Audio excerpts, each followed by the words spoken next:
Happy Tuesday and welcome to Cougar Field as we get ready for college baseball here on the Cougar Sports Network. Cypress in town to take on the College of the Canyons Cougars. I'm Matt Robinson, glad to have you along as always here on an absolutely gorgeous and warm day, March 1st. As I cannot believe we're already 3 months into the year. It is 2020 and it is a nice warm one today, 84 degrees, sunny. And not much wind, so it should make for some great baseball weather here today. As the Cougars, who won their last time out, now 5-8 on the year, trying to go back-to-back wins for the second time this year. As it's been a little bit of a tough slog for COC at times. They've traded wins and losses over their last 5, beating Ventura on the road and here at home, losing a pair to Santa Ana, including a 19-8 loss here at Cougar Field on the 22nd. Beat San Diego Mesa on the road, 16-12 on the 24th. And here against Cypress for the first of 2 against the Chargers before starting their conference season and the 8th of March against LA Valley College. For Cypress this year, 7-7, 500 straight on the season, 4-5 at home, 0-2 though on the road. They have yet to win a game on the road. And Anthony Hunting in his 5th season will send Eddie Hakopian, Luke Honkel, Nick Mascaro, Noah Carliner, Dean Togo, Brendan Harris, Cade Leifer, Matthew Olden, and Isaac Rodriguez to the plate, as that is the lineup. They will face Albert Prado, 1-1 on the year, getting his 4th start of the season, a .352 earned run average in 15 1/3 innings pitched.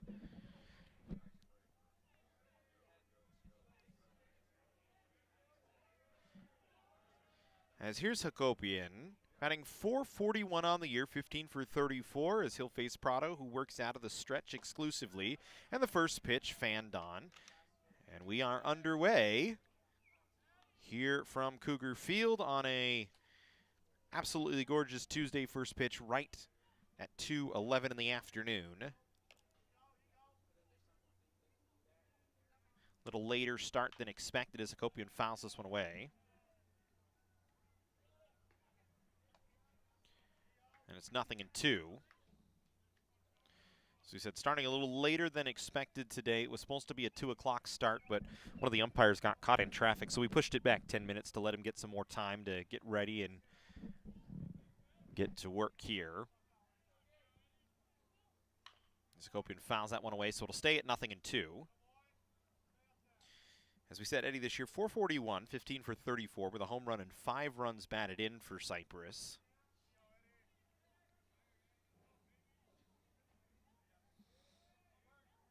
Has started 7 of now 13 games now, 8 of 14 coming into today's game. So that one misses away. This is game number 15 for Cypress this year. Just game number 14 for College of the Canyons.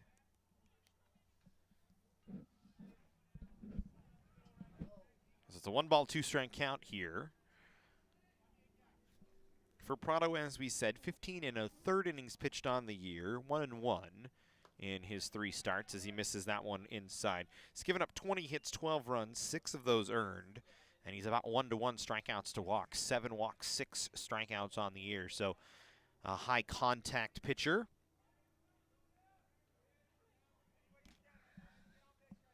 This is a 2-2 count to Hakopian. He waits on the pitch. He grounds this one towards third. It gets off the glove of Ambriz and out into left field. It's going to be a tough play for Andy Ambriz at third.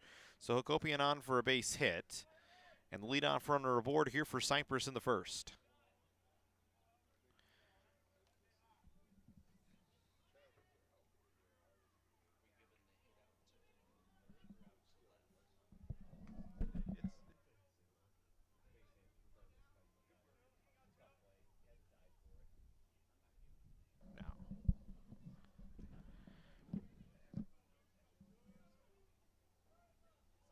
Luke Honkiel stepping in, .357 on the year, 15 for 42. A center fielder hitting in the 2 spot out of the left-handed batter's box, takes a strike, and it's 0-1.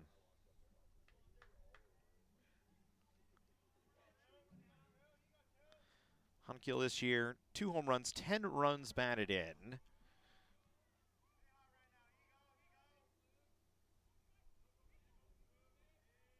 Those 2 home runs is only 2 extra base hits, as Prado will keep an eye on Hakopian over at first. So we take a look at the stolen base numbers. It's been a tough run for COC this year on trying to catch base runners. Hakopian with 2 stolen bases in his 2 attempts. You look defensively for College of the Canyons this year, the ability to throw out runners really hasn't been there, and it's not really on DJ Cougar in the full. It's kind of been a little bit on the pitching staff, not doing a good job keeping runners in place. They've given up 36 stolen bases on the year. They've only caught 4 guys. That's just not getting it done in terms of trying to keep opponents from moving. As defensively for Canyons this year, Doyle Kane today, I should say, Doyle Kane at first, Alex Ballesteros at second, Mikey Kane the shortstop, Andy Ambrose at third, Taft and Hensley getting the start in left field. Is Cougar going to try and nab the runner? And he does. That was a much better job by Canyons, as Prado does a good job to make sure he picks over to keep Hakopian close a couple of times, and this time the pitch in a spot where Cougar could handle it, fires it down to second, and Hakopian caught stealing for the first out of the inning. So it's a 1-1 count to Honkiel here. As we were saying, Hensley getting the start in left field today instead of center field. Instead, they put Jovan Camacho out in center, and Steven Gonzalez in right, with Cougar behind the plate, working as the battery along with Prado. One away, it's a 2-1 count here. Honkiel waiting on the pitch. He'll hit it out in the air towards left field, down the line, drifting towards the line, and it'll get down foul. Tough run for Hensley. He wasn't going to get there, and Cougars will take it as it gets down in foul ground. So it's a 2-2 count. Canyons in their yellow uniforms, as they pretty much wear all season long here at home. Cypress wearing all gray, traditional road colors in the game of baseball.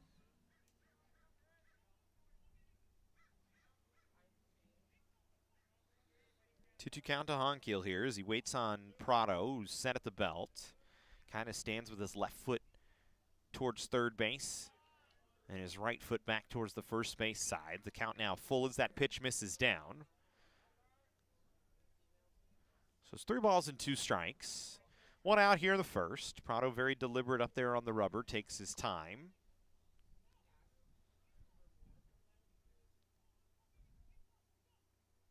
Three-two pitch. Hooking foul down the right field line, and we'll stay at 3-2.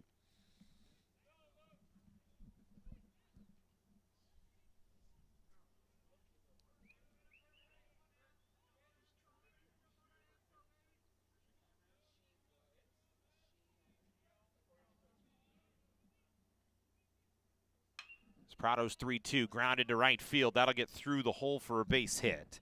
So a couple of hits here in the inning, but just 1 runner aboard. Honkiel with a base hit. Mascaro will come in, batting .333 on the year.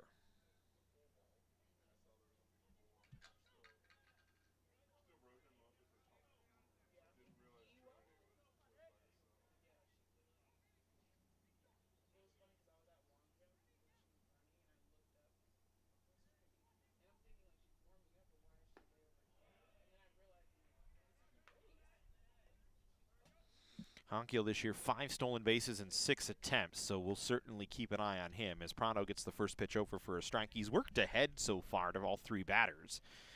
Had Hakopian 0-2, had Honkiel with 2 strikes on him. Has a strike here on Mascaro as he makes sure Honkiel stays close.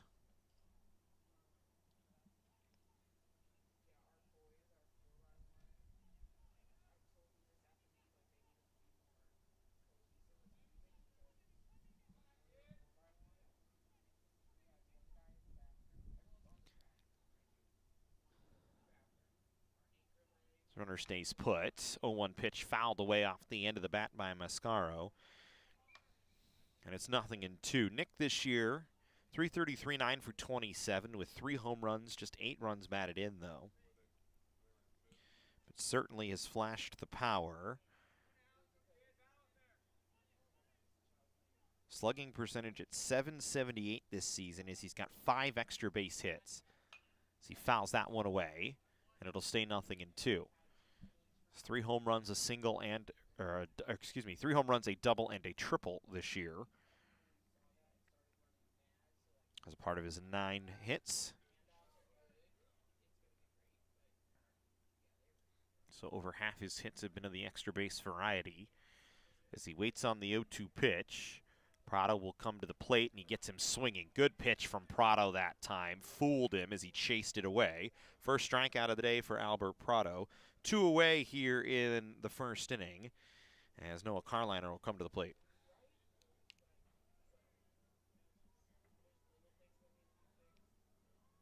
Carliner this year, .273 with a couple of home runs, 7 runs batted in, 12 hits and 44 at-bats.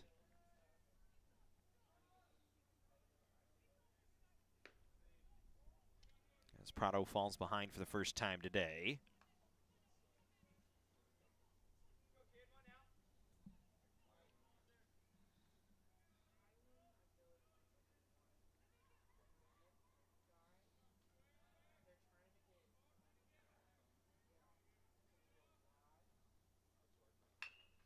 This one chopped towards short. Big hop for Mikey Kane to second for Ballesteros to cut down Honkiel.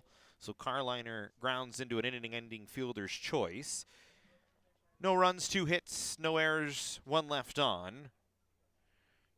At the end of half an inning, Cypress nothing, Canyons coming up. Our sports medicine program here at College of the Canyons is meant to introduce students who are interested in some type of career in sports medicine. Most of my students are interested in careers as an athletic trainer, physical therapist, or orthopedic surgeon. So when they're done with our program, they will have their Associates of Science. Do you love sports? And do you take satisfaction from seeing someone go from injury all the way back to the sport that they love? Then this is a program you should definitely consider.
No score between the Cougars and the Cypress Chargers as College of the Canyons coming up. Ryan Camacho followed by Mikey Kane and then Doyle Kane to start things for COC as they'll face Nick Bautista getting the start for Cypress. 1-2 on the year and 4 starts. This will be his 5th, a .563 earned run average in 16 innings pitched.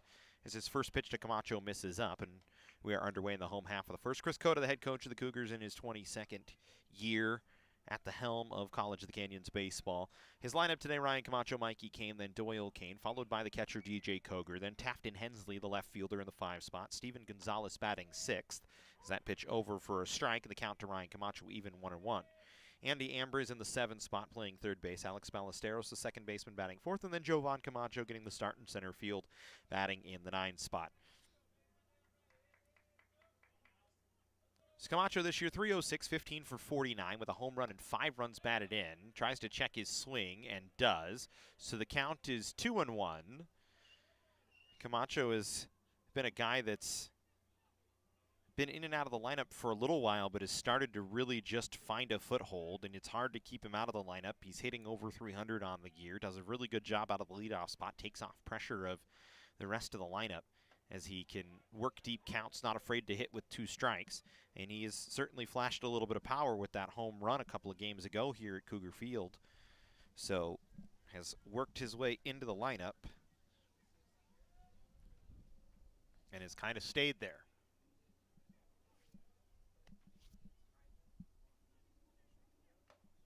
As he swings and misses down on strikes. The one negative to Camacho's season this year has been the strikeouts. Both he and his brother Jovan have struggled with that at times. So that's the 18th strikeout against Ryan this year, as Bautista sets down the first batter. His first strikeout of the ball game. And here comes Mikey Kane. Mikey, 351 since being inserted into the lineup. Missed the first few games, but has come back in and shown why he's on his way to USC.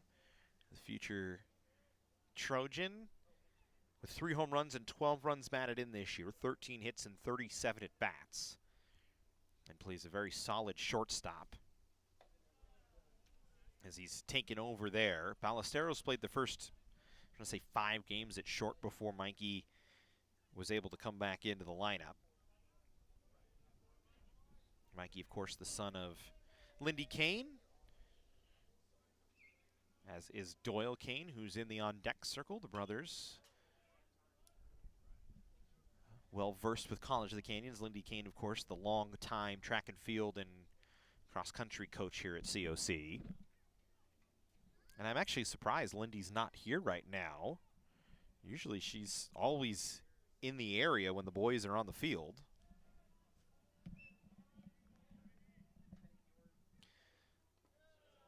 So the 1-2 pitch from Bautista down in the dirt. Bautista, 16 innings pitched, 14 hits, 10 runs, all of them earned. He's walked 12 and struck out 21 coming into today's game, so 22 now with that strikeout of Camacho.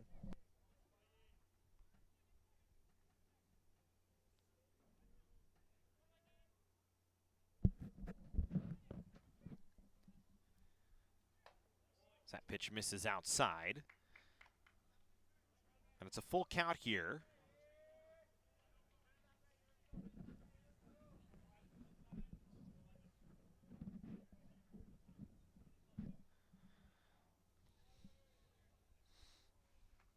So waiting on a 3-2 pitch to Kane as Bautista gets himself set. Comes in this one, hit back up the middle. Going to be a tough play for Hakopian. Picks it up on the backhand, but he's not going to be able to get Kane at first. An infield single for Mikey Kane. And with 1 out, a runner aboard for the Cougars here in the first.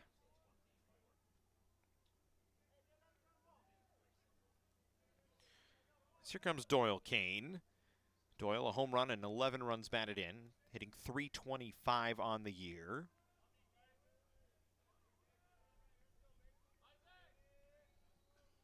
Doyle, 5 doubles on the year, leads the Cougars in that category.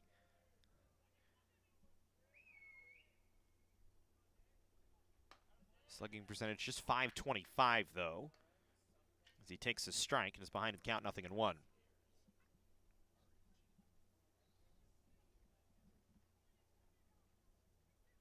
Both Doyle and Mikey out of La Cañada went to St. Francis High School, which has a pretty rich history in football, and baseball has been getting better as the years have gone on. As Doyle lifts that one to right field and is retired, as Toigo able to make the catch. So 2 down and DJ Cougar coming in.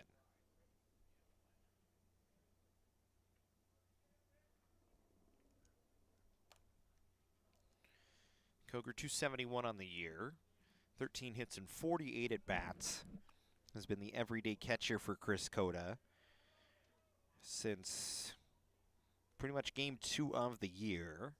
Brandon Rayner had a couple of games behind the dish, but since Cougar has taken over, and that's part of Mikey and Doyle coming back into the lineup, that kind of solidifies things a little bit up and down the lineup for College of the Canyons.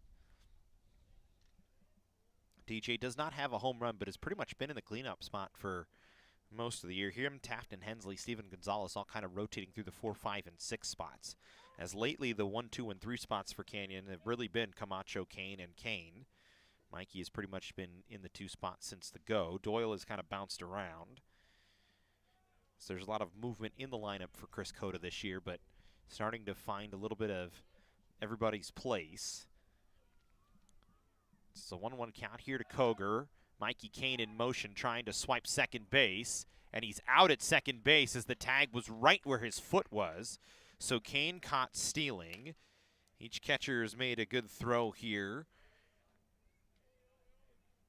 And that's the 3rd out of the inning. So to leave Cougar at the plate, no runs, a hit, nobody left at the end of 1 full. No score between College of the Canyons and Cypress. At Jersey Mike's, we think no sub should be measured in inches long or seconds till served. A sub should be measured in moments. Time with friends. Lunch breaks unbroken. Every sub is a chance to be great. Every sub should ask the question, am I a sub or am I a sub above? Jersey Mike's. Be a sub above.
Dean Toigo, Brendan Harris, and Carl Leifer due up here for Cypress in their 2nd inning.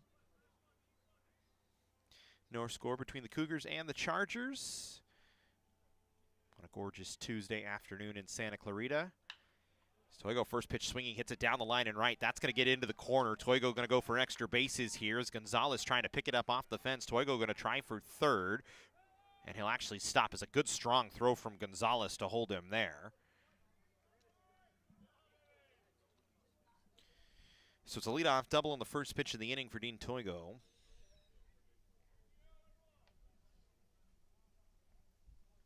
And that'll bring Brendan Harris, the designated hitter, to the plate with a runner in scoring position, trying to push the first run of the day across for Cypress.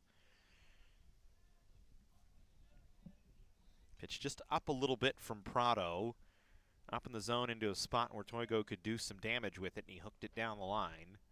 Got it into the corner, and again, without the strong throw from Steven Gonzalez, who's flashed that a few times this year, shown off his arm.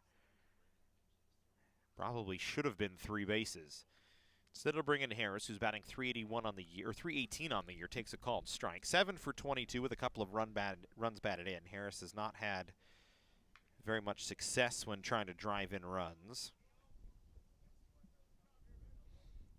but has a look at one here today in this 2nd inning.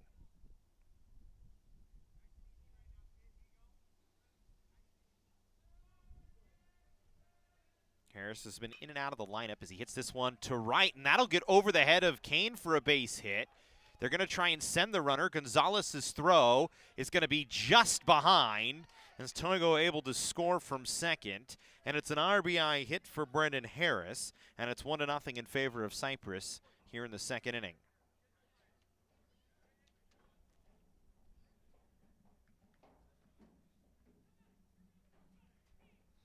It's a good throw from Gonzalez. The ball just didn't get out to him fast enough. Had it maybe got out just a touch faster, he might have had a chance to throw Toigo out from second base, who had to hold up initially, as weren't sure if Doyle Kane was going to be able to climb the ladder to get to that one. It was about 1.5 feet over his head. And so Harris puts it in the right spot. And Leifer will step in.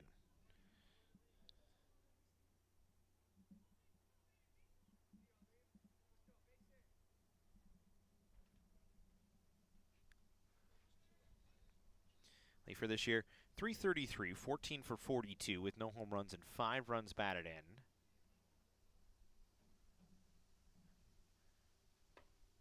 Takes that pitch for a called strike.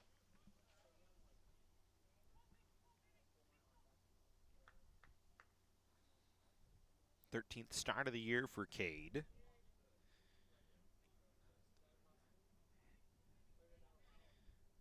Number 5 playing position 5. Just not batting in batting spot 5. That would just be too poetic. As it's 1-0 in favor of Cypress on the RBI single from Brendan Harris. His 3rd RBI of the year.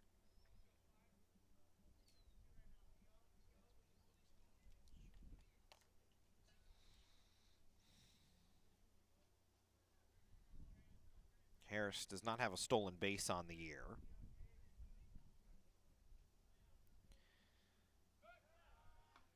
Quick move from Prado to keep him close.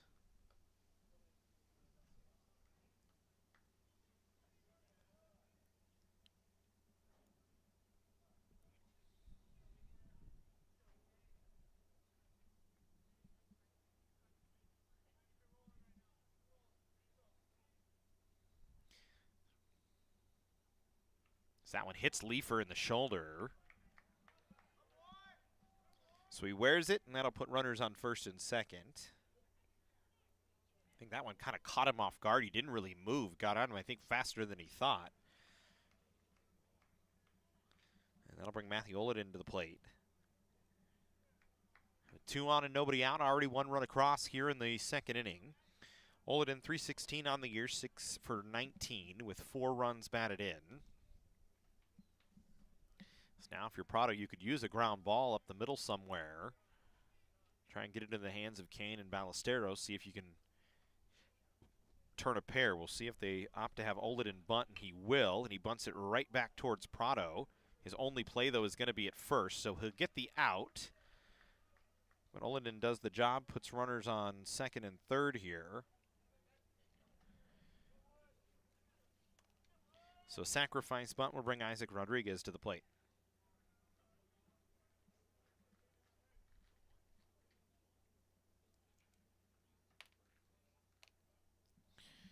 Rodriguez batting .111 on the year, 2 for 18.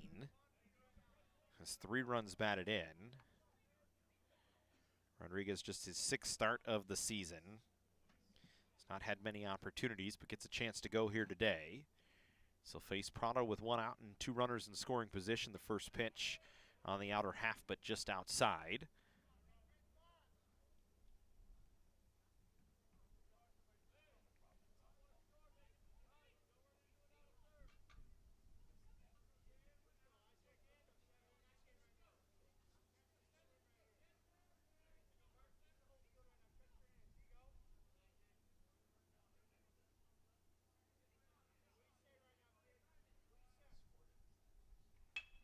This one hit towards Mikey Kane at short. That'll bring a run home. Kane's only play is at first base. So Rodriguez an RBI ground out, 2 away here. But it's 2-0 in favor of Cypress. So Rodriguez does his job, brings 1 home.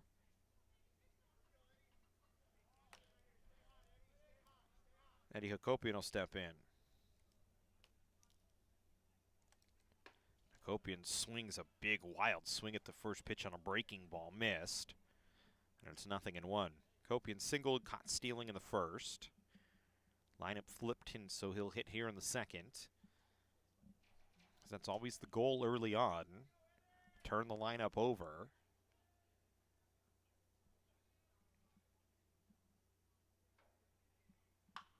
That one hit in the air towards center field. Mikey Kane drifting back will make the catch just back of second base and shallow center, and that'll end the inning. But 2 across for Cypress here in the second. They have a 2-0 lead. COC's fire technology program goes beyond putting out fires. Our goal here is to provide our students with a competitive advantage in the hiring process. It was life-changing for me, and it's exactly what I want to do. It's exactly where I want to be, and it's outside of my comfort zone, and it will be outside of your comfort zone, but you just got to do it. You just got to go all in and just full send and do it.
Home half of the second. Cougars sending Cougar, Hensley, and Gonzalez to the plate, trailing 2-0.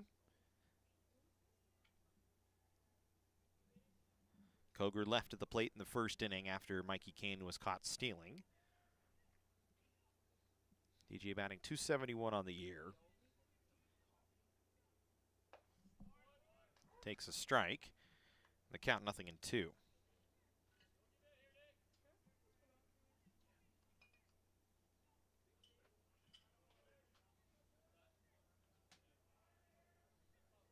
DJ started all 14 games of the year. As we said early in the year, started at first base, but has taken over the catching duties and has been the everyday catcher since game 2, maybe game 3.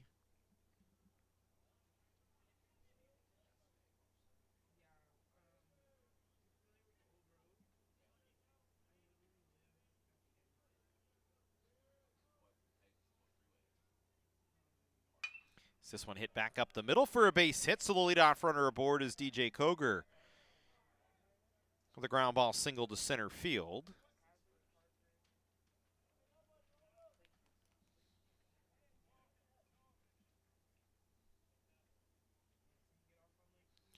That'll bring in Taft and Hensley, who's batting .313 on the year, 15 for 48 with 3 home runs and 18 runs batted in.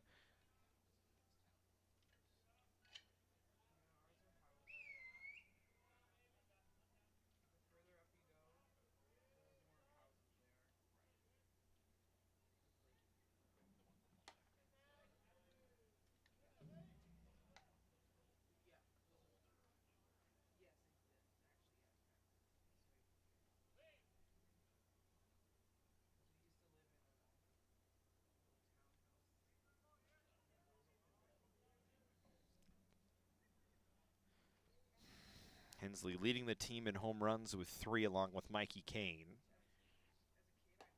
He's hit a couple balls here at Cougar Field that have been absolute blasts.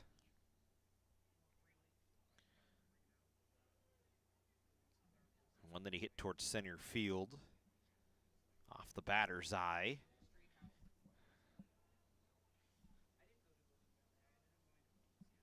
And Ends up coming to mind as he hits this one in the air, down the line and right. Toigo trying to get there and is not going to. So Hensley will come back and go back to work.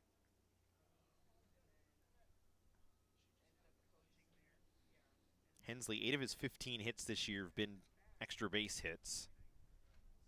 4 doubles, a triple, and 3 home runs.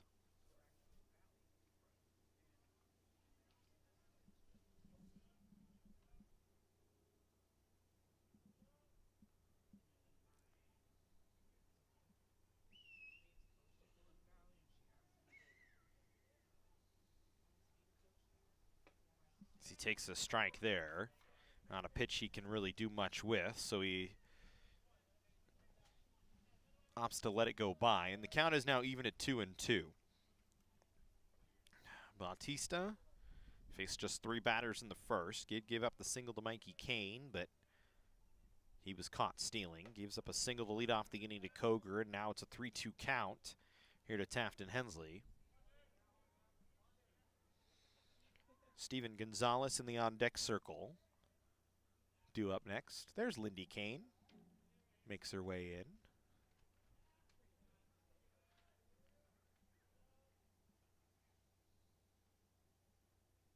It's Hensley down on strikes. That's a good pitch from Prado. Got him to chase a pitch up in the zone. Second strikeout of the day for Prado. 1 away here in the second inning. And Steven Gonzalez coming up.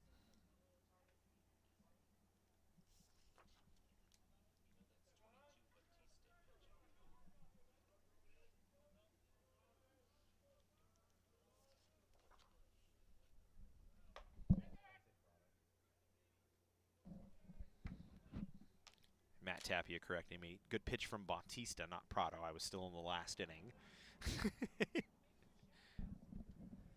Our statistician today.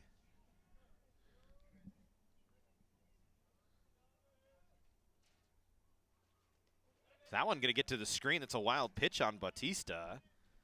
So Cougar going to move up to second.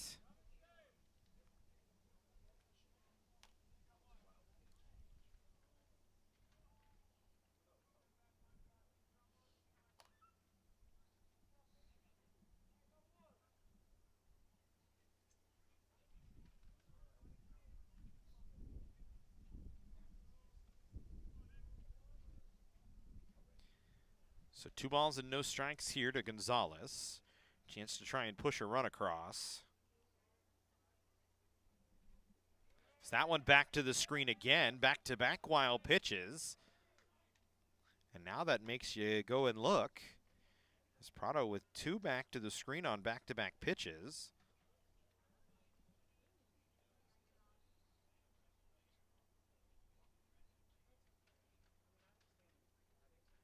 Bautista this year, there's his Bautista with back-to-back wild pitches, now with 6 on the season.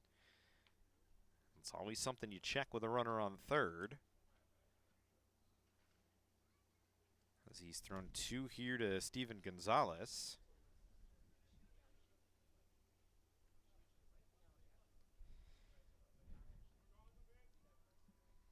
So Gonzalez now with a 3-0 count. We'll see if he's taking all the way after Bautista missed 2 straight in the strike zone. And he gets one right over the heart of the plate.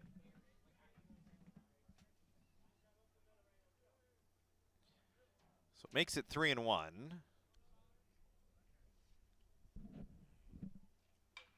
As Gonzalez fights that one off. Almost took out one of the maintenance vehicles coming down the sidewalk. He's got a big grin on his face as he goes to park.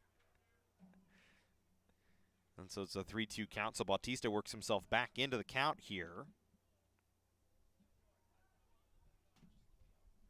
3-2 pitch, swung on and missed. And that's a good job by Bautista to battle back there as he gets Hensley and Gonzalez on strikes. His 3rd strikeout of the day, 2 away in the inning, and Andy Amber is coming up. That's really big after he throws 2 wild pitches and wasn't anywhere near the strike zone for the first 3 pitches to Gonzalez. Gets him on 3 straight. Now he faces Andy Ambrose, who's batting .362 on the year with a home run and 6 runs batted in. And And he gets Ambrose to wave at a pitch on the outer part and down near the knees. So maybe the wild pitches from Bautista, what he needed to do to settle in.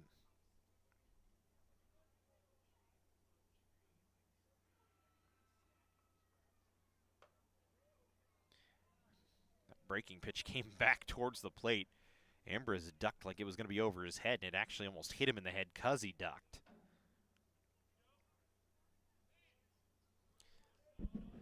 So we wait on a 1-1. Cougar waiting at third. That one almost gets to the screen. Pull it in with a good save that time, as he had to leap up, so it's a 2-1 count. I'm not sure if Bautista's having some sort of difficulty with the mound here at Cougar Field. I saw him in warm-ups in the first inning. The very first pitch he threw got back to the screen. He kind of fell off the mound and looked where his plant foot goes. And he throws that one back to the screen, and that'll bring a run home. So 3 wild pitches in the inning, and the Cougars get a run.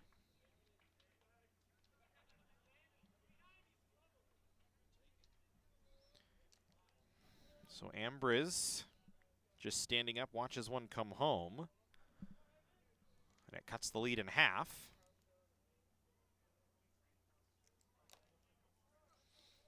So take them any way you can get them. Manufacture runs any way you can. The Cougars get one, and now we go back to work in a 1-2 count with nobody on for Ambrose. And it was actually a 3-1 count. So Ambrose works a walk.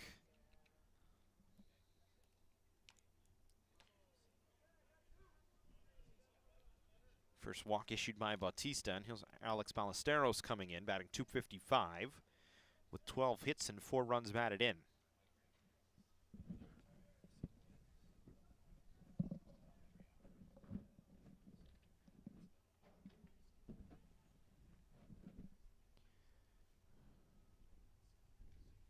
Looks like the catcher having some sort of issue with his gear, and the home plate umpire trying to help him out here. It's actually his chest protector came undone. Oh, it got caught in the umpire's mask. That's what happened. Or got caught in his own mask, got caught somewhere. I don't think I've ever seen that before.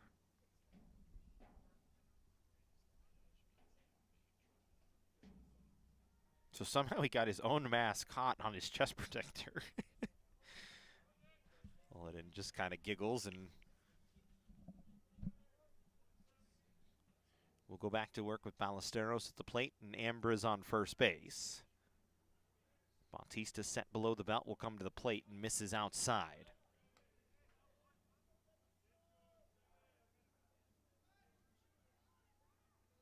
Silver Canyon's just patient, gets one across. Ambrose does not have a stolen base attempt this year.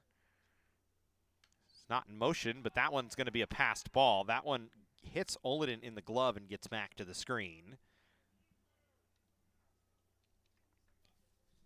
So Ambrose moves up 90 feet.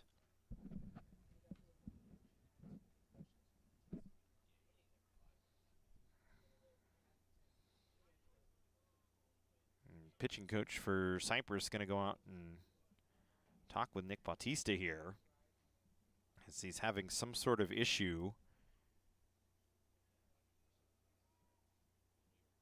Has not really been around the plate, and when he does miss, it's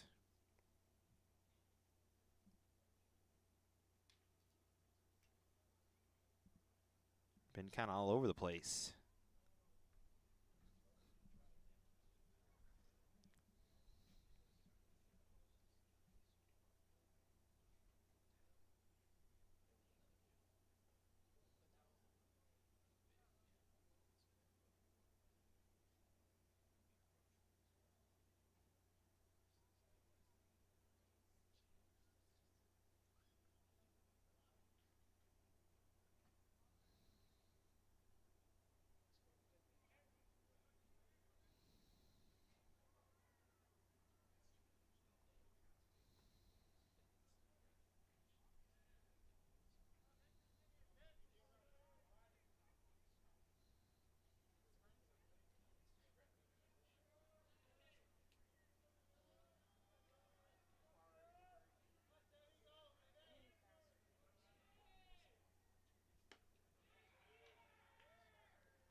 Ballesteros now way ahead at 3-0.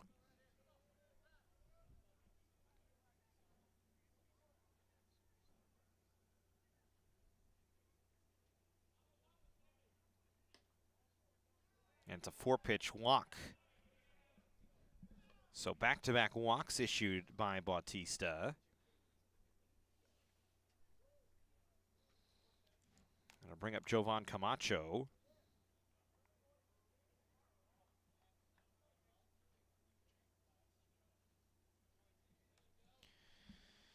Camacho 4 for 22, hitting just 182, but started to find a spot in the lineup as his defense is hard to pass up.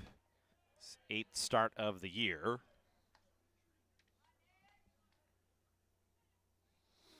As Jovan and Ryan both played football for College of the Canyons. Both were pretty good defensive backs. Jovan was one of the guys that had his name called a lot, had a lot of interceptions over the course of the year, a lot of pass breakups. Is that one over for a strike?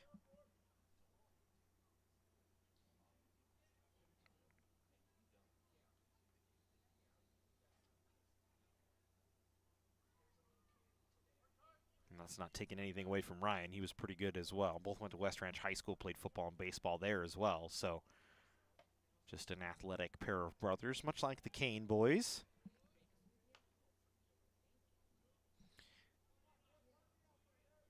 So it's 2 balls and 1 strike to Camacho.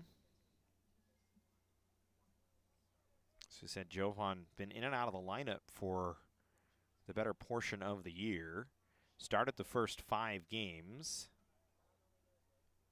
Didn't play the next 5. He gets hit with this pitch, and that loads up the bases with 2 outs for the Cougars and back to the top of the order.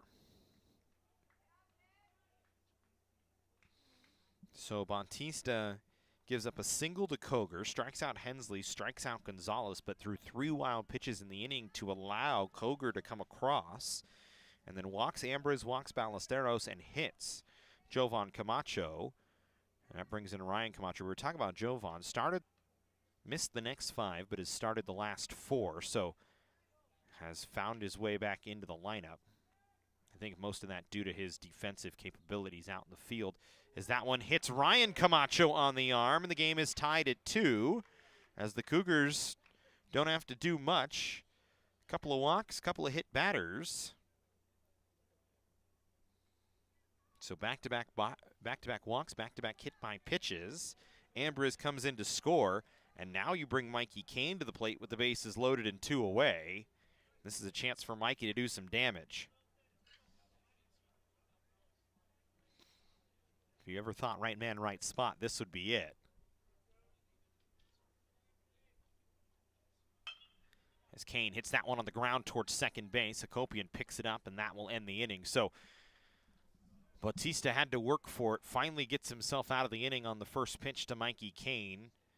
Escapes just giving up 2. We're tied at 2 after 2 full. So we go to the 3rd here from Cougar Field.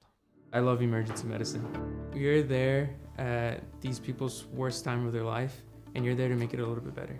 The EMT program at COC is a 1-semester program. Over the course of it, the EMT students will learn the textbook knowledge they need, practical hands-on skills that they're going to need working out on an ambulance or in a hospital or whatever setting they decide to work. People are constantly hiring. There's always a need for first responders. When I graduated from this program, I got a job within a month.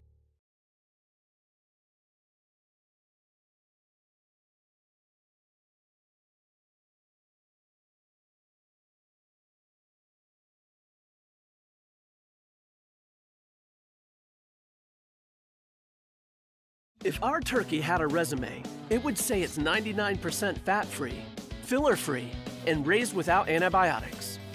But our turkey already has its dream job at Jersey Mike's. Premium meat makes a sub above.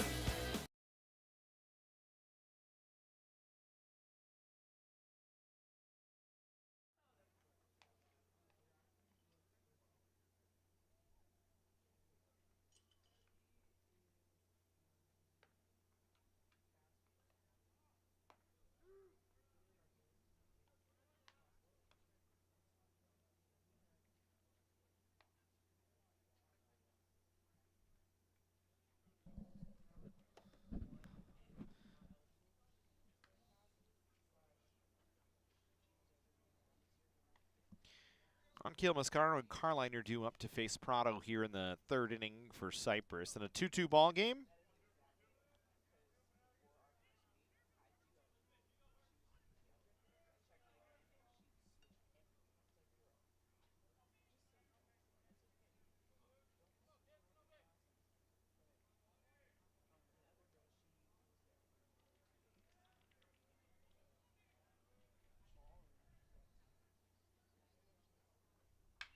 First pitch swinging for Honkiel, hit in the air to right field, but Gonzalez there to make the catch. One pitch, one out here in the third.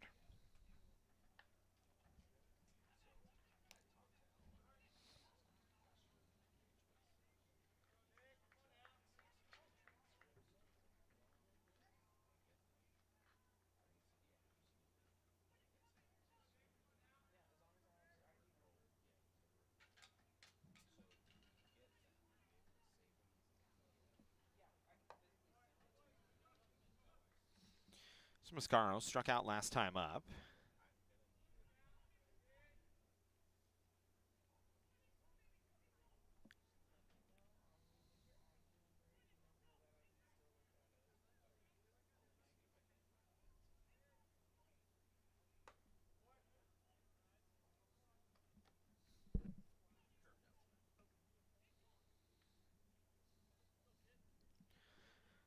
Prado behind 2-0. Gave up 2 runs last inning off a double and a single, but was able to keep it there.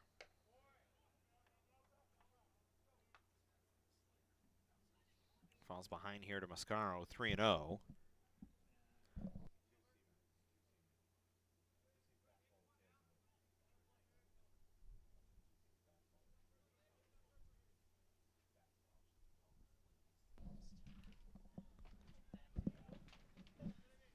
So it's a 4-pitch walk, so 1 out and a runner aboard. First walk issued by Prado.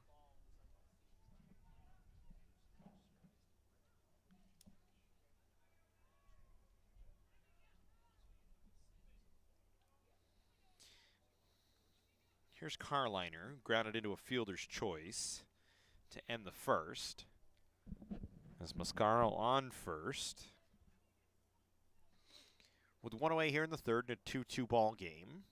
His first pitch swinging, this one driven to left center field and deep. Hensley just going to watch it go as that one's out into the parking lot. Out behind left field. A 2-run home run for Carliner, his 3rd of the year. And Cypress adds a couple.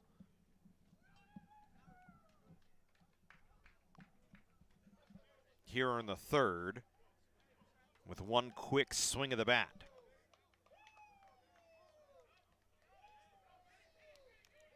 And that one was a no-doubter from Carliner.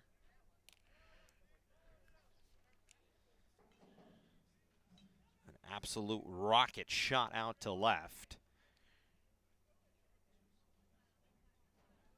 Might have landed and rolled up the walkway towards the gym at the North Commons, and then the first pitch to Toigo hits him on the arm. Second hit batter of the ball game for Prado.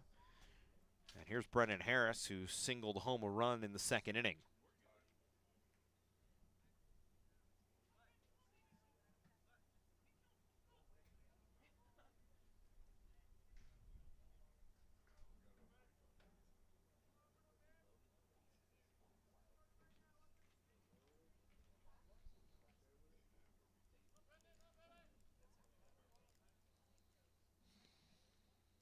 So 1 away.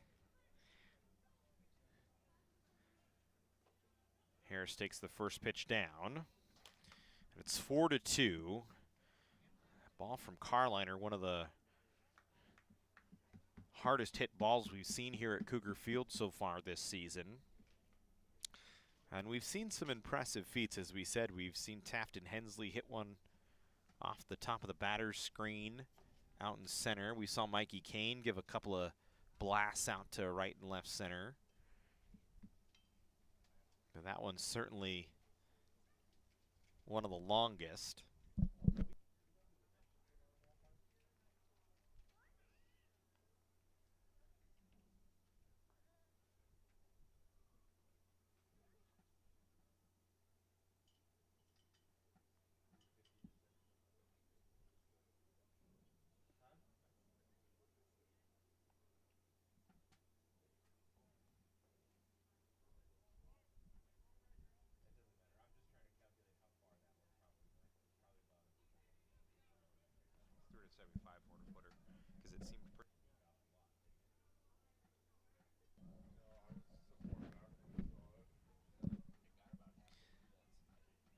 I would say for Carliner, easily a 375, 400 footer.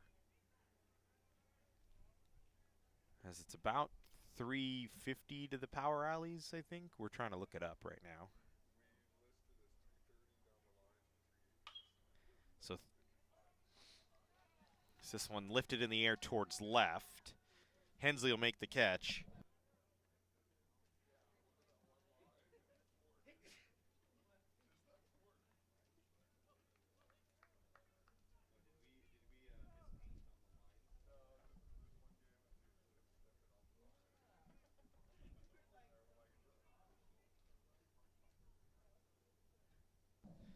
So Harris flies out to left for the second out of the inning. So it's 380 to center, 330 down the lines is what it's listed. So you're talking 350 to the power alleys, which was where that one was hit. As the runner in motion, going to be tough for Cougar to try and get Toigo, and he's going to have a stolen base here.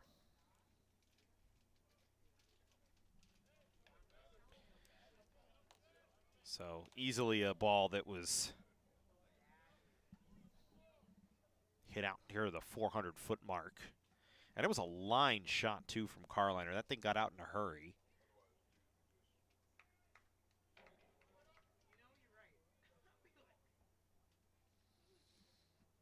So there's Leifer. It was hit by a pitch back in the second.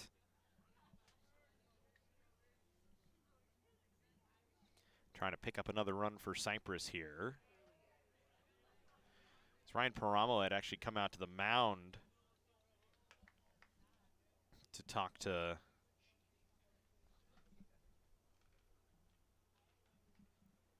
Albert Prado, have a discussion with him, try and settle him in.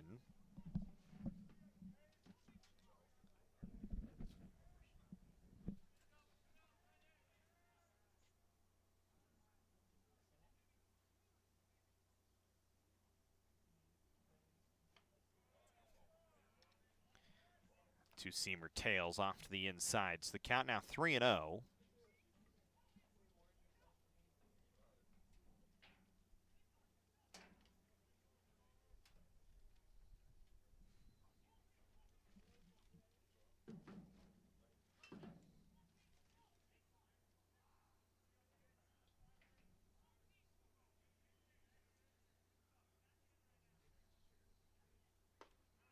Comes over with a fastball there and gets it back to 3-1.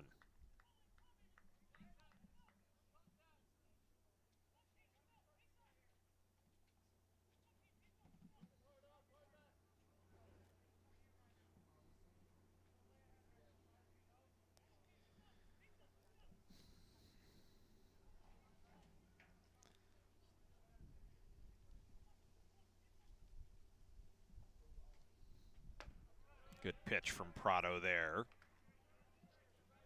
Freezes Leifer, gets it back to a 3-2 count.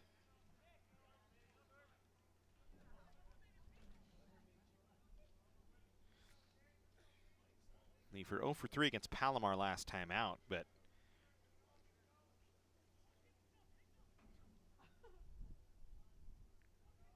before that had 6 hits in the last 3 games. This ball hit in the air towards left field, but playable for Hensley. Camped underneath it, and that'll end the inning. But 2 runs across and a 2-run home run from Carliner. And we head to the home half of the 3rd inning. It's 4-2 in favor of Cypress.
Home half of the third. Doyle Kane, DJ Cougar, and Tafton Hensley due up. Cougars trailing by a pair again. Trailed by 2 in the second and got 2 back. Trailing by 2 here in the third as they face Bautista in this third inning. 4 runs on 5 hits for Cypress. 2 runs on just 2 hits for College of the Canyons.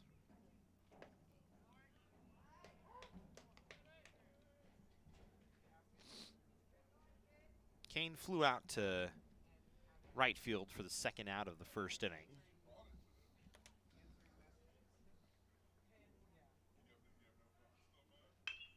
So this one chopped towards third. Rodriguez picks it up, makes a throw in stride to set down Kane.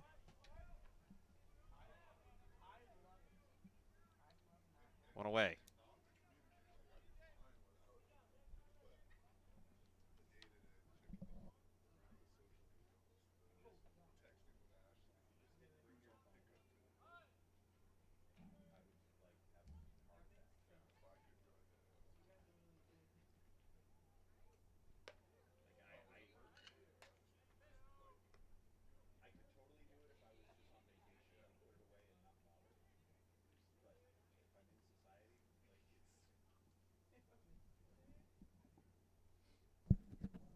Here's DJ Cougar, singled and scored for Canyons back in the second.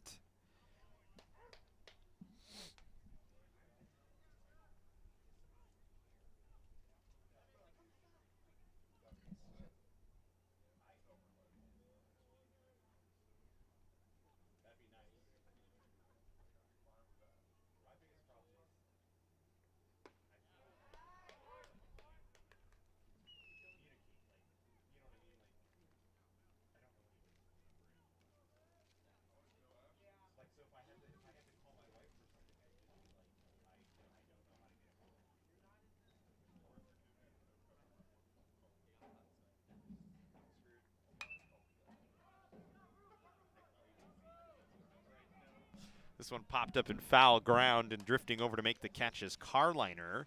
So Cougar retired.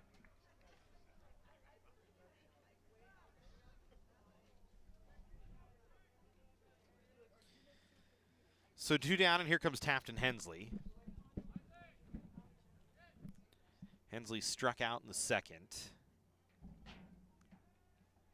Canyons trying to get something going here against Bautista in the third, trailing by 2. Bautista kind of struggled his way through the second, but has looked a lot more comfortable here in the third. At one point, he had thrown 2 straight pitches to the screen. Had walked 2 batters, hit 2 batters. So far has looked sharp as that pitch to Hensley lifted to center field and deep. That one going to get out into the parking lot as well. Hensley with a solo home run puts 1 on the board for the Cougars with 2 away here in the third inning. His 4th home run of the year and another no-doubter here at Cougar Field.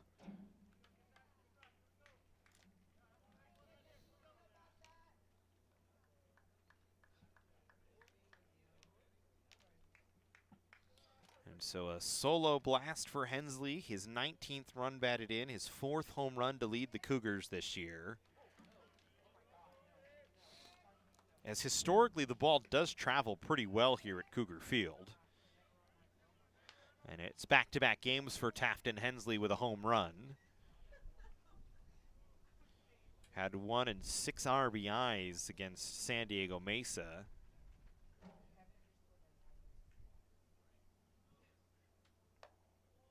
It's a 3-hit game for him, 3 for 5 with a home run and 6 runs batted in. As here's Steven Gonzalez.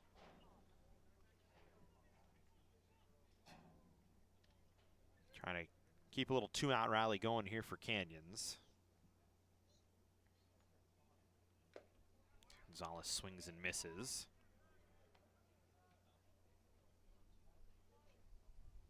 For Steven, his 11th game of the year. Started the first 9. So he hits this one in the air towards right center field. So I go to the right fielder, going to call it and make the catch, and that'll end the inning. Cougars get one in the third, though, on a solo home run from Taft and Hensley. We go to the fourth in a 4-3 ball game and a pitching change for College of the Canyons when we come back. The restaurant and hotel business is the second largest industry in the state of California. Opportunities in such a vibrant career are a click away at College of the Canyons. It teaches you how to work with people, how to motivate people, how to manage people, how to lead people. And those qualities are so in demand in whatever industry we choose to go into. COC can get you started on a journey into hotel and restaurant management today. Getting that perfect slice is satisfying, fulfilling, and rewarding too. But we don't do it for fun. We do it for fresh. Slice to order makes a sub above.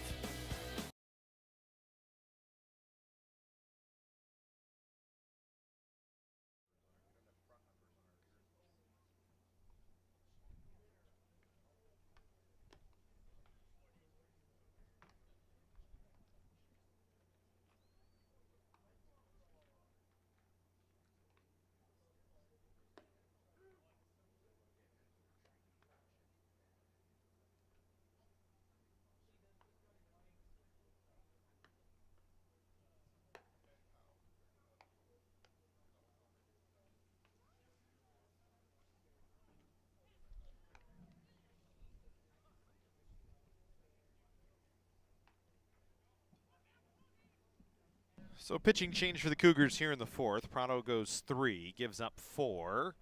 He'll exit the game. Dylan Jacobs will come in to take over. Jacobs, in his second appearance of the year, his only appearance, he went 1 inning and gave up a couple of runs. An ERA at 9. As he faces Oliden, Rodriguez, and Halkopin here.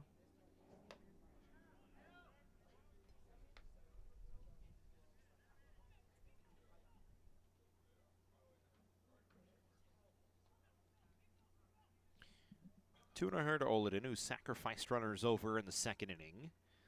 Led to the 2 runs in the second. Takes a called strike.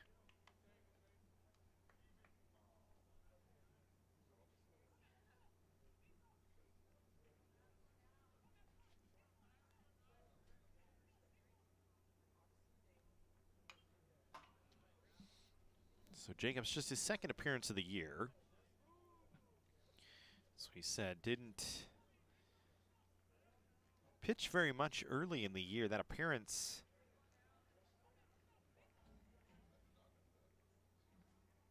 I believe, I'm trying to double check here. So this ball hit in the air towards left field. That'll get down for a base hit for Oliden. Leadoff runner aboard here in the 4th inning.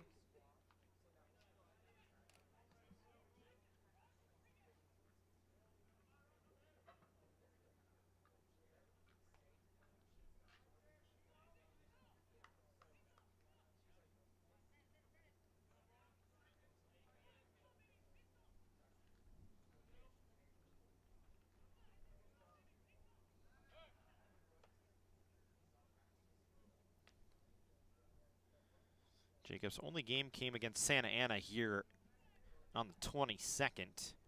That 19-8 loss. Went an inning, gave up a hit, 2 runs, and walked 1 in that full inning. Rodriguez 0 for 1, grounded a short, and his only at bat today.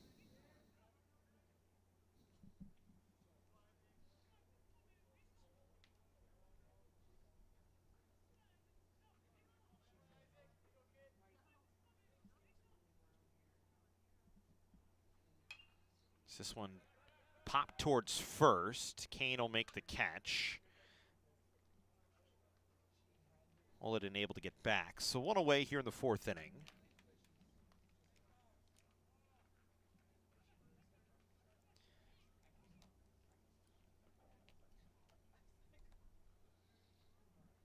Here's Eddie Halkopin. 1 for 2.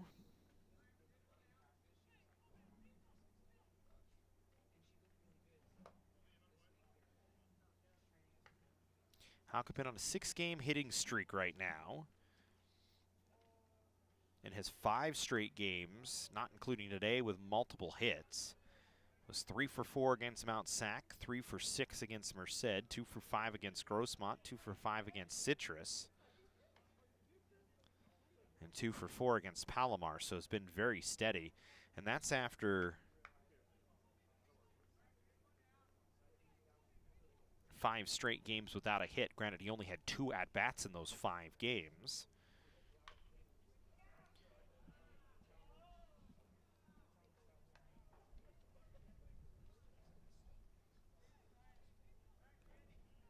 Kind of worked his way into the lineup. Had 2 hits and 6 at-bats against San Bernardino Valley on February 2nd, but then again, only had 1 at-bat and 2 at-bats in 5 games. So you talk about he had a single at-bat against Olone, he had a single at-bat against Long Beach. Didn't have a hit in either one of those games. And before that, only played against Pasadena City, went 1 for 2 in that game. So all of a sudden has found it. Count is 3-2 with 1 away and a runner on first base.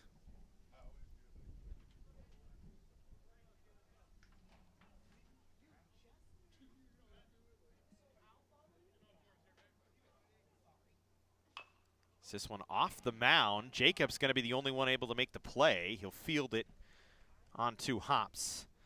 Throw on Halkapin at first. So 2 away. It works as a sacrifice, puts a runner in scoring position. And Luke Honkill will step in.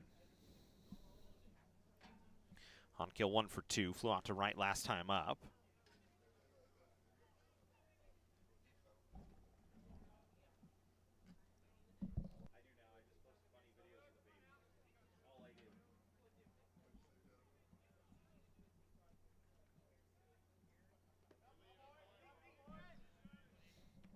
Halkapin, possibly the hottest hitter in the, or excuse me, Honkia, possibly the hottest hitter in the Cypress lineup. On an 11-game hitting streak now, as he's, including today, hitting 11 straight.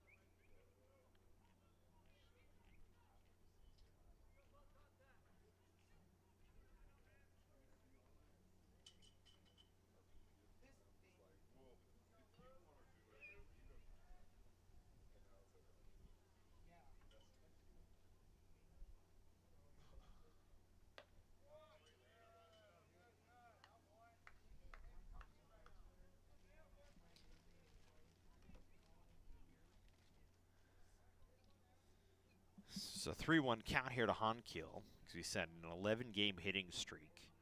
Has started now 11 straight games.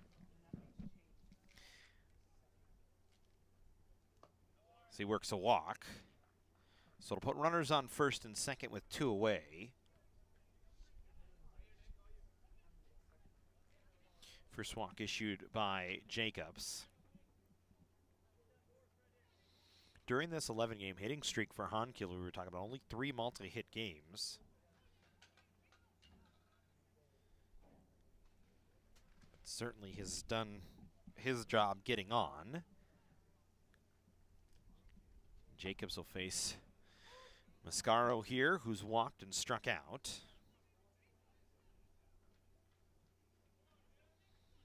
Nick right now riding a 4-game hitting streak. Has reached safely in 5 straight.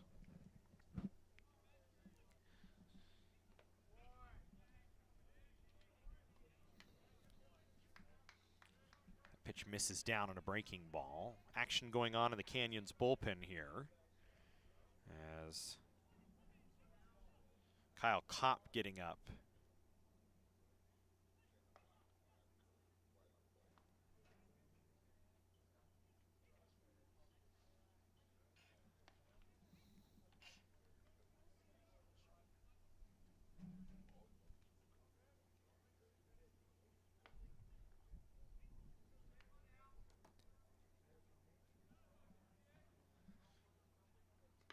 That one nearly gets by Cougar, but a great block leaping out. And saves a wild pitch from Jacobs.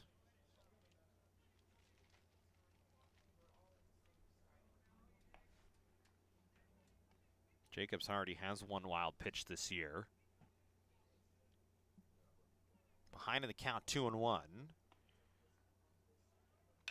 Mascaro lifts this one in the air towards left center field. Playable for Tafton Hensley, who comes in and makes the catch, and that'll end the inning. So Jacobs keeps him scoreless after giving up a single and a walk. Doesn't give up any runs here in the fourth. We head to the home half. 4-3 in favor of Cypress. Here at IQ, which stands for Institute for Culinary Education at College of the Canyons, we offer 3 certificates: a baking and pastry certificate, a culinary arts certificate, and a wine studies certificate, as well as an associate's degree in the culinary arts. We are an accelerated program, so you can finish between a year and a year and a half. We create a culinary community here at College of the Canyons.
Amber's first pitch, chopper towards third.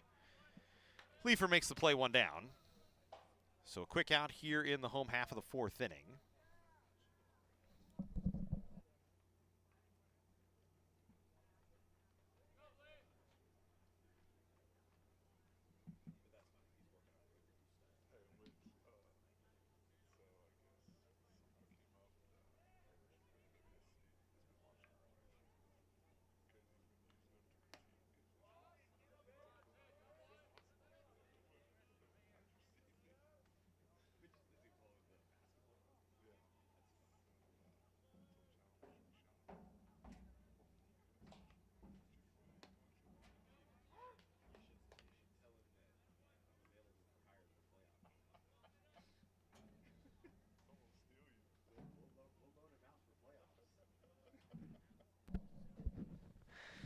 Ballesteros at the plate.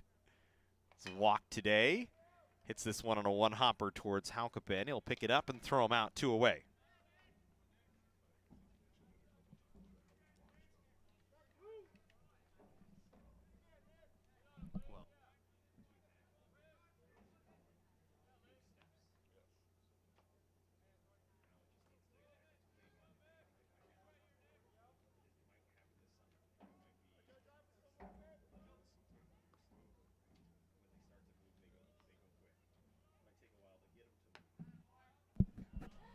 Here's Jovan Camacho, was hit by a pitch.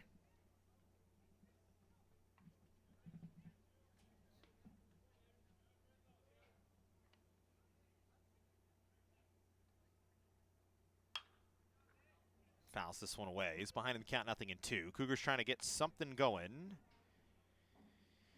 with 2 away. Still facing Bautista, who gave up 2 in the second and the solo home run with 2 away to Hensley in the third. Otherwise, has only given up 3 hits in the ball game. It's that one on the outside corner. Rings up Camacho. 4th strikeout of the day for Bautista. We head to the 5th inning. Still 4-3 in favor of Cypress. Our sports medicine program here at College of the Canyons is meant to introduce students who are interested in some type of career in sports medicine. Most of my students are interested in careers as an athletic trainer, physical therapist, or orthopedic surgeon. So when they're done with our program, they will have their Associates of Science. Do you love sports? And do you take satisfaction from seeing someone go from injury all the way back to the sport that they love? Then this is a program you should definitely consider.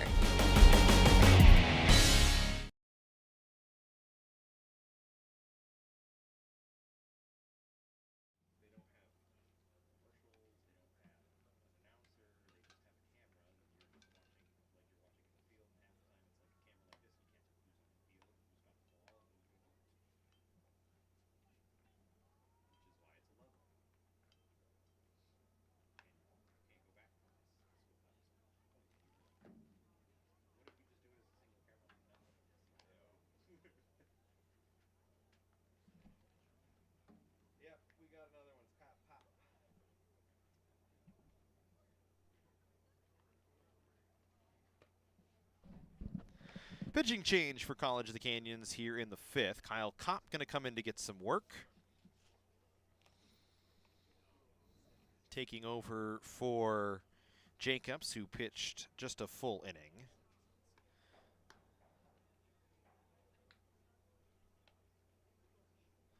Copper this year, 2-1 in 7 appearances.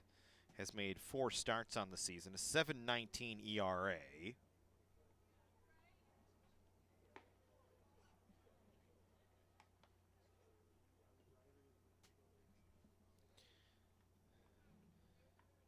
Pitched in 17 innings, given up 29 hits, 15 earned runs.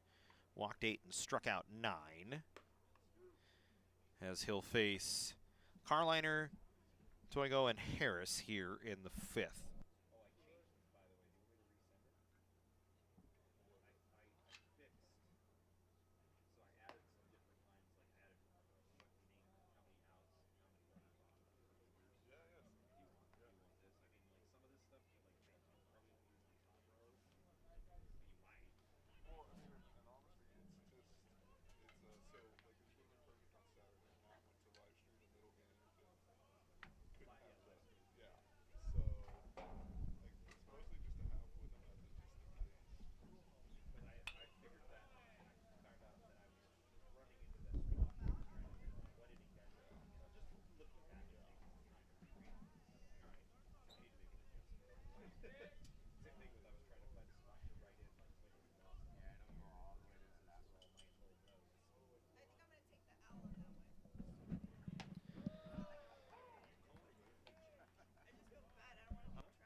So here's Carliner, a home run, grounded into a fielder's choice, 0 for 1 today. As he hits this one on the ground, going to be a tough play for Ballesteros. Picks it up, spins, throws, and a nice play from Alex Ballesteros to retire Carliner on a ground ball that's really a tough play for the second baseman deep in the hole with the right-handed hitter up. He shaded towards the second base bag, and Ballesteros made that one look pretty easy, one away.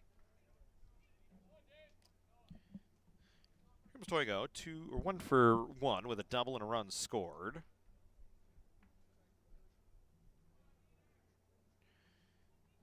Dean scored back in the first pitch swinging, hits this one in the air towards right, hooking foul. It's where he hit the one last time that he doubled on, right down the line. Facing Kopp here, trying to produce a runner.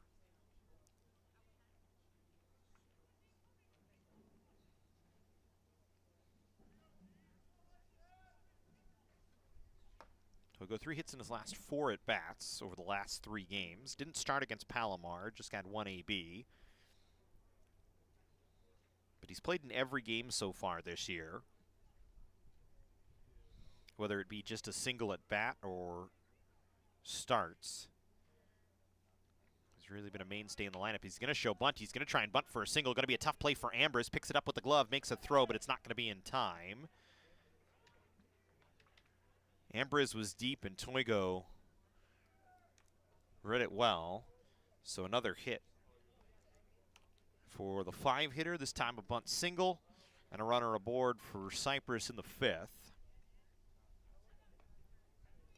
As Brendan Harris comes up. Harris had an RBI single in the first. Or sorry, in the second inning. Harris, a guy, like we said, been in and out of the lineup. Played the first three. Had at least 2 at-bats over his first 3 games. Missed the San Bernardino Valley game. Only had 3 at-bats in the next 5 games. And over his last 4 appearances has 4 hits. Or a 4-game hit streak, I should actually say. As he fouls this one away. As he didn't play against Palomar, didn't play against Grossmont, but had a hit and 4 at-bats against Mount San Antonio. Had 3 hits and 3 at-bats against Merced. And was 1 for 3 against Citrus. So far 1 for 2 here today. Cougars with more action in the bullpen, as it looks like it's going to be a bullpen day for College of the Canyons. As everybody going about 1 inning. This ball hit on the ground, and it's going to get through the 5-6 hole out into left field for a base hit. So a 2-hit game for Harris. Just hit it where the defense was not, as the Cougars were in double play depth. So back-to-back singles. Neither ball hit hard, but both look like line drives in the scorebook. Here comes Leifer, who's 0 for 1, was hit by a pitch.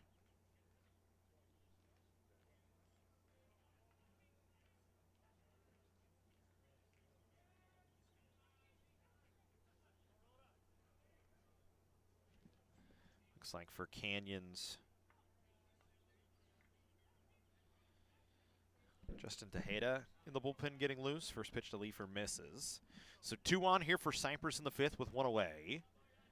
Trying to find a run against Kyle Kopp, who started to find his rhythm as the season has gone on. Had rough couple of outings early on in the year, but has settled in as one of the more reliable hands in the bullpen for Chris Cota. Really just one of the more reliable hands, period, when it comes to the pitching staff.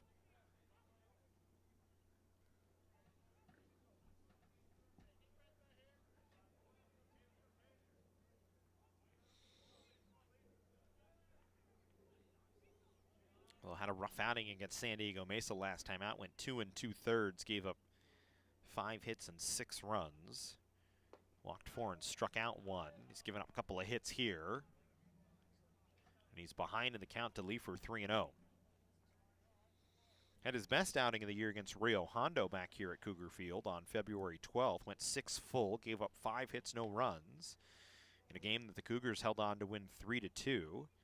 Picked up a win in that game. Had back-to-back wins, actually, in back-to-back appearances. Got a win against San Diego Mesa here at Cougar Field. But is not factored into the decision over the last couple of appearances he's made, as he pumps that one over for a strike, and the count is 3-1.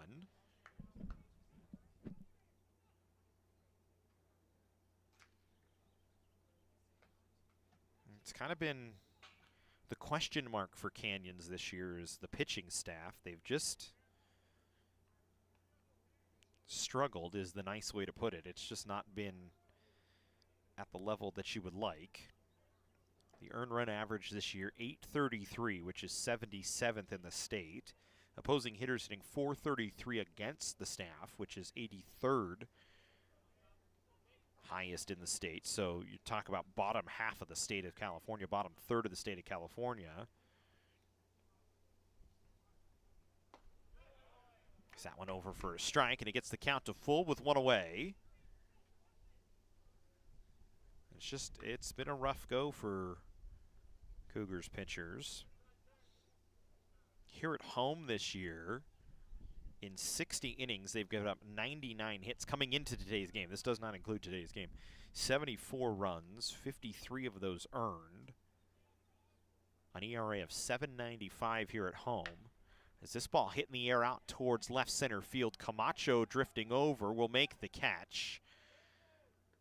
Had to shield his eyes from the sun, but was able to find it, track it down, and secure it. So Leifer flies out to center field for the second out of the inning. And here's Matthew Oladin, who singled and sacrificed runners over, is 1 for 1 today. The strikeouts have been down here a little bit at home. Cougars on the road averaging almost 5.5, whereas here at home they average just 5. So it's not by a lot, but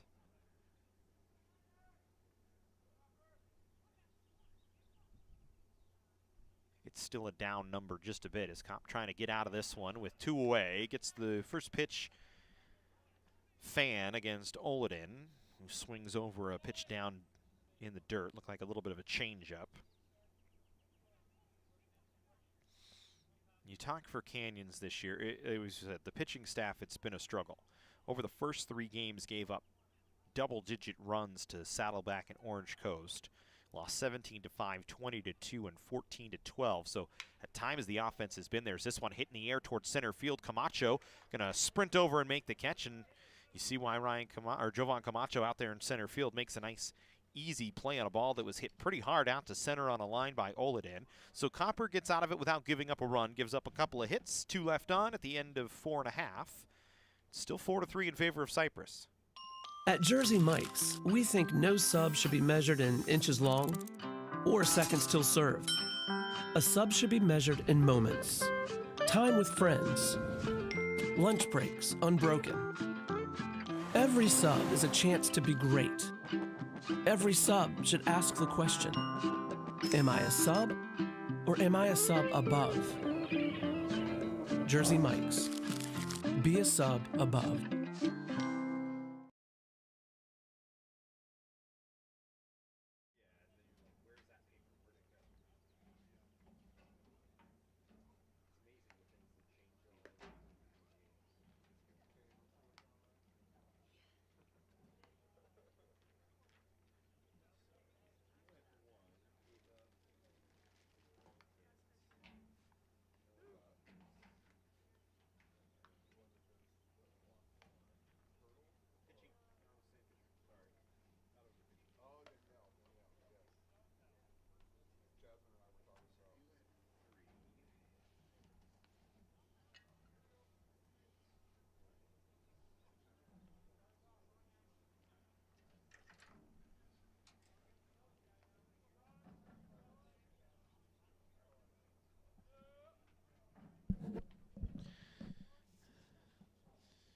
So top of the order due up for the Cougars here in the home half of the 5th inning.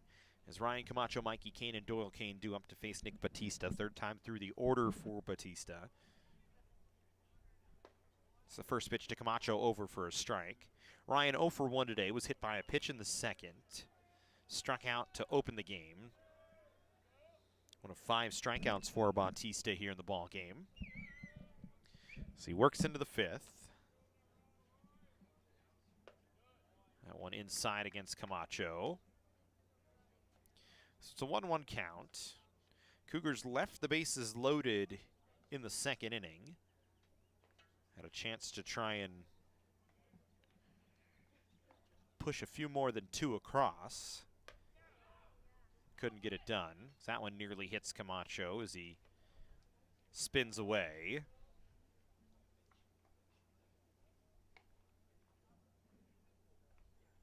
For Bautista this year, 2nd longest outing of the year, went 6 innings against Grossmont, gave up 5 hits and 3 runs. His only other 2 appearances this year went 3 innings, 3 1/3 and 3 2/3. This is behind 3-1 here to Camacho.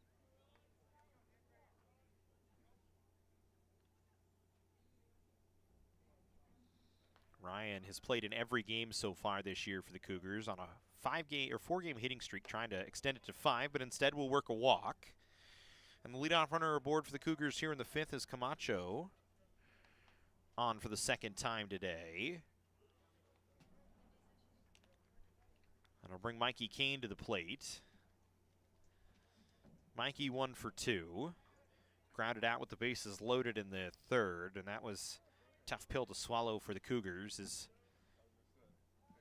Mikey very dangerous at the plate. It's back-to-back hit, multi-hit games, trying to make it 3 in a row. Had 2 hits against Santa Ana and 2 hits against San Diego Mesa, as he can't check his swing. Oliden trying to throw behind Camacho but could not. I don't know if we set the defense for Cypress. If we did not, we'll do it now. Carliner at first, Halkopin at second, Rodriguez at short, Leifer at third, Mascaro, Honkiel, and Toigo from left to right in the outfield with Holden behind the plate. I know we're a little late on it. We're already in the 5th inning.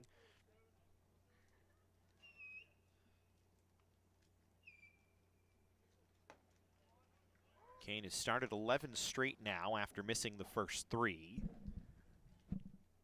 Opened his season with a 3-game hitting streak. And he's got a home run about every 4 games. He had a home run against Rio Hondo in his first game of the year. Then 4 games later had a home run against Rio Hondo. Then 4 games after that had a home run against Santa Ana.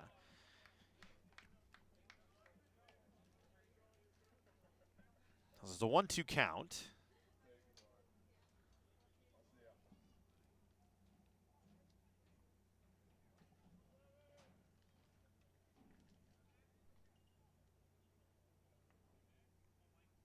Bautista getting set. Camacho staying put. Pitch to Mikey, lifted off to the right. And it'll get down in foul territory. Try to give chase was Carliner into the bullpen, and it actually forced the bullpen to stop working. So we'll stay at a 1-2 count.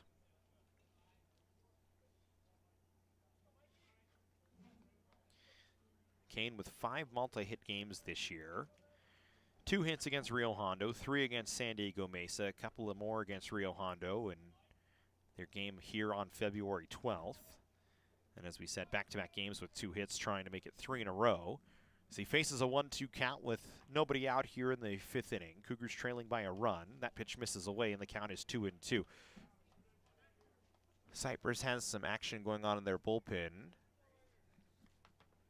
I think I was just able to catch a number. The dugouts here kind of cover the bullpen down the right field line, so it's a little tough for us to see, but it looks as though Weston Millis is up getting work. Right-hander out of Orange Lutheran High School, so he may be next in line to take over for Bautista should he need some assistance.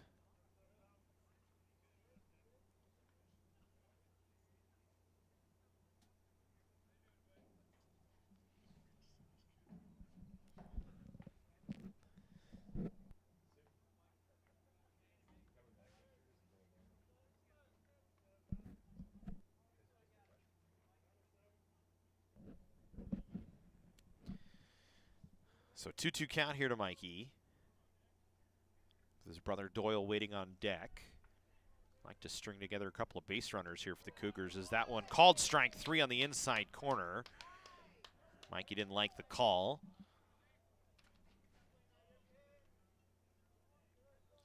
Sixth strikeout of the day for Bautista, who's dug deep and found it when he needs it.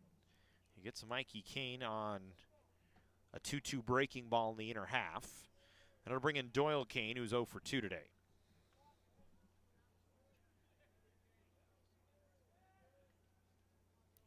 Talking about Nick Bautista and his appearances this year. He is a high strikeout guy. 2-1 strikeouts to walks on the season. Had 5 Ks against L.A. Pearson, 3 1/3 innings. Had 8 3 2/3 against El Camino College. And had 5 again against Grossmont. Today he's got 6, so it's his 4th game this year with 5 or more strikeouts. As he hits Doyle Kane right in the back. And that's, I think, been the only thing for Nick, really, is the control gets kind of lost at times. So he said had 3 wild pitches in the second. That led to 2 Cougar runs.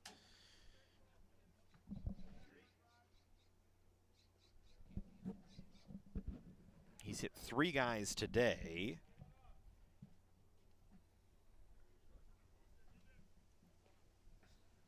So it'll put runners on first and second. That might spell the end of the day.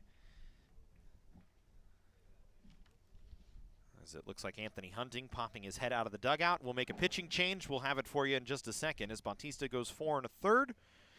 It's responsible for 2 runners out there. And Millis will come in to try and lock it down here in the 5th. At Jersey Mike's, we think no sub should be measured in inches long or seconds till served. A sub should be measured in moments. time with friends, lunch breaks unbroken. Every sub is a chance to be great. Every sub should ask the question, am I a sub or am I a sub above? Jersey Mike's. Be a sub above.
So Millis will come in to take over here as he'll face DJ Cougar with one away.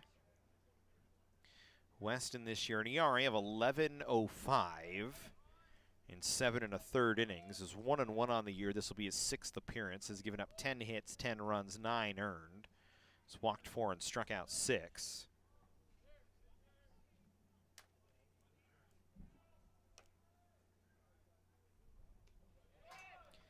And that one gets to the screen. So it'll move runners up to second and third, and now the Cougars with the tying and go-ahead runs in scoring position with one away here in the 4th inning.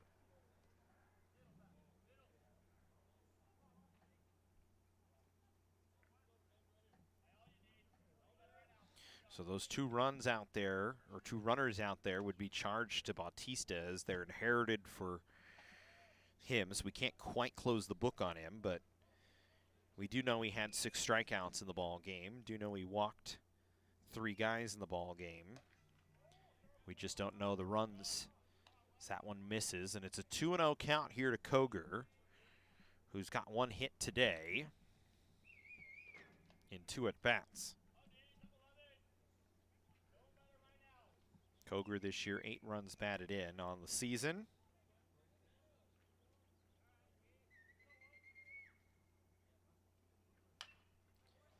This ball popped up in foul ground and it'll get out of play behind the plate. Cougars snapped a 4-game hitting streak against San Diego Mesa, went 0 for 3 in that game, had 4 straight games with a hit. Has 1 here today, so 5 of his last 6 with at least 1 base hit.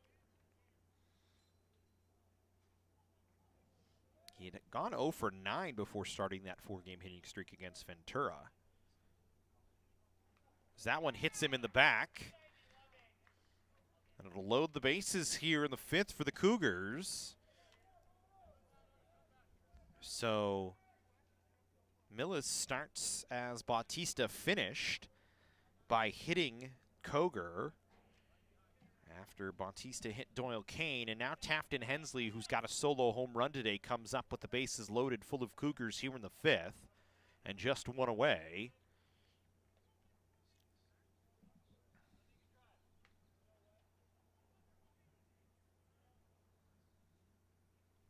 So now you put some pressure on Millis here and force him to work against a very dangerous hitter in Hensley, who now leads the Cougars in home runs with 4. and has 19 runs batted in, which is most on the roster as well.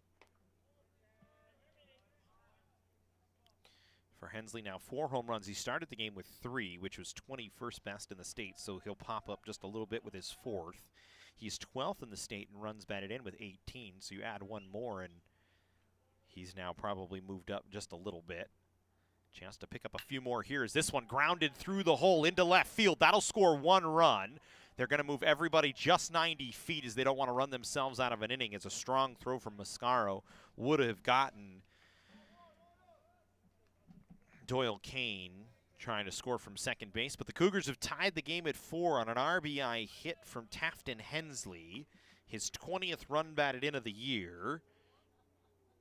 And the base is still loaded full of Cougars as Steven Gonzalez comes up. So Hensley now with 2 runs batted in on the day.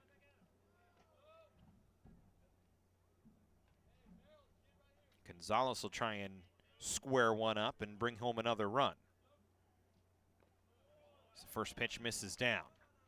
Just 1 away here in the inning.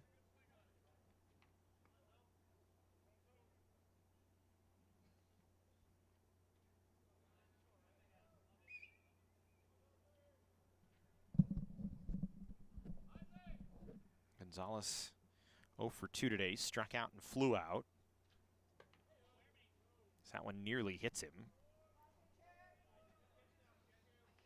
Millis struggling right now. Hit a batter, giving up a hit, giving up 1 of 2 inherited runs. So he faces Gonzalez, who's on a 6-game hitting streak himself. Did not play against Santa Ana in either of those games, but in his last 6 played, now last 7 he's had base hits as he drives 1 home. And once again, everybody will just move up 90 feet as Chris Cota playing very conservative here with 1 out, but he does get runs across on back-to-back singles from Tafton Hensley and Steven Gonzalez, and the Cougars have a 5-4 lead here in the 5th inning. So Gonzalez, his 5th run batted in of the year. Now has hits in his last 7 games played. And Andy Amber is coming in, trying to keep the train a-rolling as the Cougars have just moved 90 feet. They've done it methodically, but they've put up 2 runs and now have a 5-4 lead. Both the runners inherited by Millis are given up. So 5 total runs allowed by Bautista.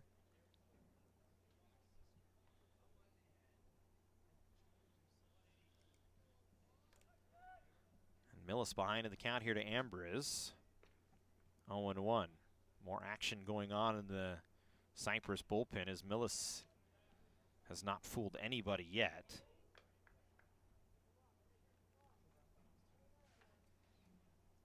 Ambriz this year riding a 4-game hitting streak, is 0 for 1 today. 9 hits over his last 4 games. 9 for his last 15, which is ridiculous when you think about it.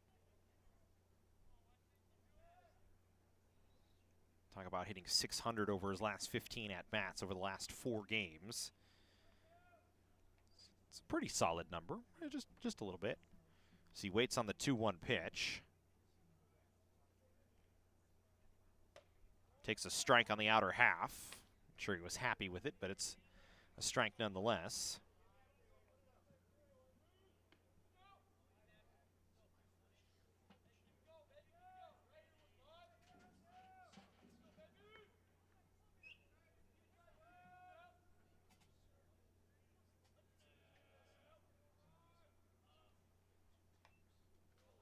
Ambrose checks his swing and fouls it away.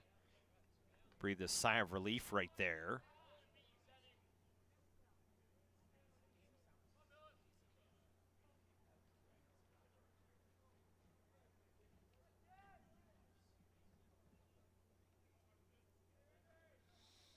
As you look at the runs batted in leaders this year, we were talking about Tafton Hensley at 12th best in the state. Now he's got 20. So that would move him all the way up to tie for 5th. As Ambrose lines one to right field. That'll get down for a base hit. And the Cougars continue to just move up 90 feet and drive home runs. Ambrose with an RBI single. He's now got hits in 5 straight. And the Cougars will send Ballesteros as the 8th hitter in the inning to the plate. So it started with a walk to Camacho. Kane struck out for the only out of the inning. Then Doyle Kane got hit by a pitch. DJ Cougar got hit by a pitch. And then Hensley, Gonzalez, and Ambrose with singles. And that will end the day for Millis. 6-4 Canyons lead here in the 5th. And a pitching change for Cypress when we come back. At Jersey Mike's, we think no sub should be measured in inches long or seconds till served. A sub should be measured in moments. Time with friends. Lunch breaks unbroken. Every sub is a chance to be great. Every sub should ask the question, am I a sub or am I a sub above? Jersey Mike's. Be a sub above.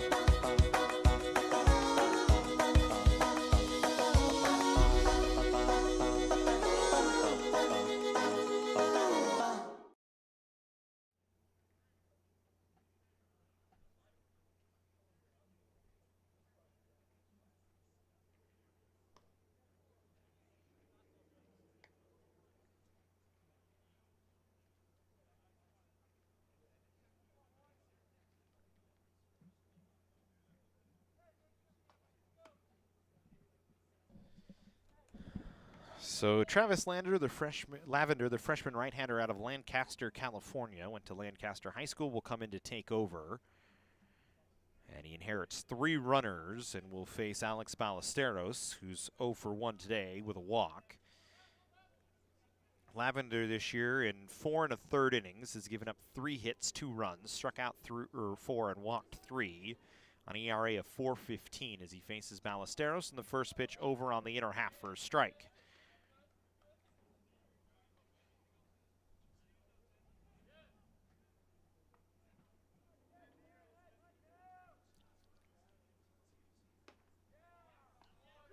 Lavender finds 2 strikes, 1 on the inside, 1 on the outside.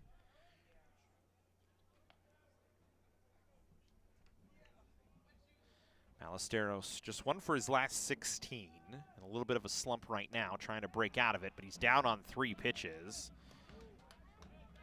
As Lavender gets his first strike out of the ball game for the 2nd out of the inning.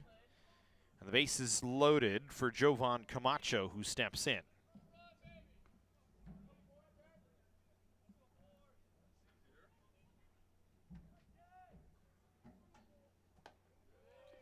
Camacho takes the first pitch for a ball. Jovan hit by a pitch in the 3rd, struck out in the 4th. Sorry, hit by a pitch in the 2nd, struck out in the 4th. So that one bounces, and it's a 2-0 count. What's up, ball player, Bobby? What's up, ball player? You like baseball? Yeah? You look good in that uniform, man. Too bad it's a Rockies uniform, right?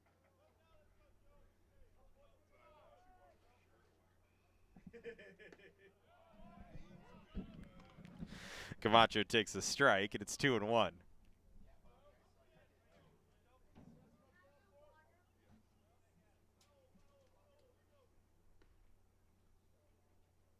Camacho line drive to right field. That's a base hit. 1 run will score. They'll try and send Gonzalez from second base. The throw is not in time as Gonzalez got his foot in. The tag was just a little bit late as it was a good throw from Toigo. Oleden tried to reach back to get him. And a 2 RBI single for Camacho puts runners on second and third, and the Cougars have broken it open to a 4-run lead with 5 here in the 5th.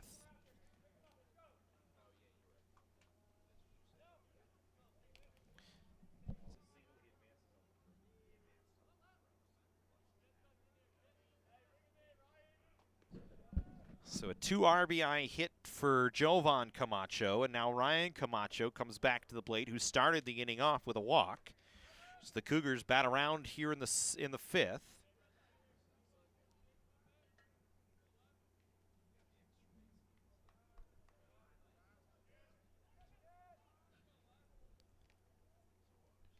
That pitch bounces and gets through.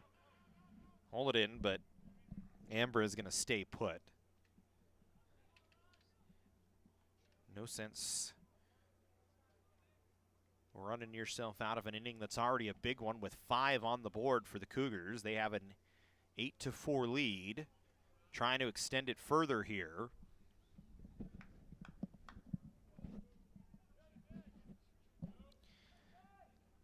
As Camacho takes a strike, and it's 2-1.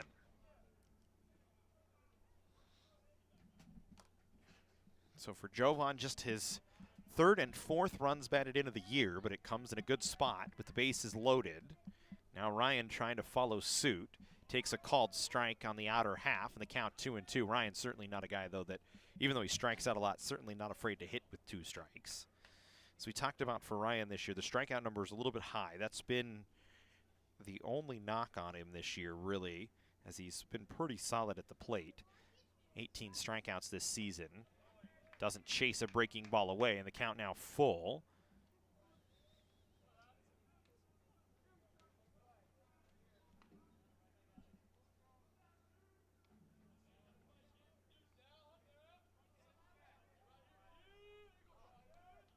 So a 3-2 count with 2 runners on, and the pitch fouled away.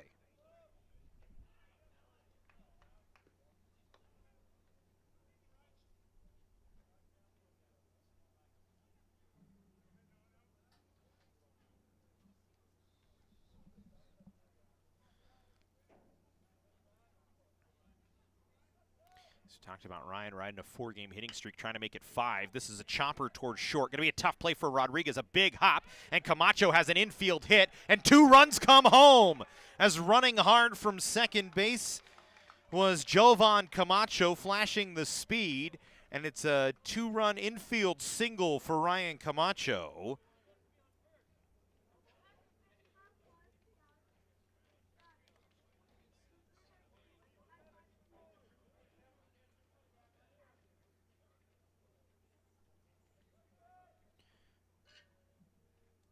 So Camacho brings home a couple more, and here's Mikey Kane, who's 1 for 3 today, trying to keep the 2-out rally going for the Cougars here, who have pushed 7 across now here in the 5th.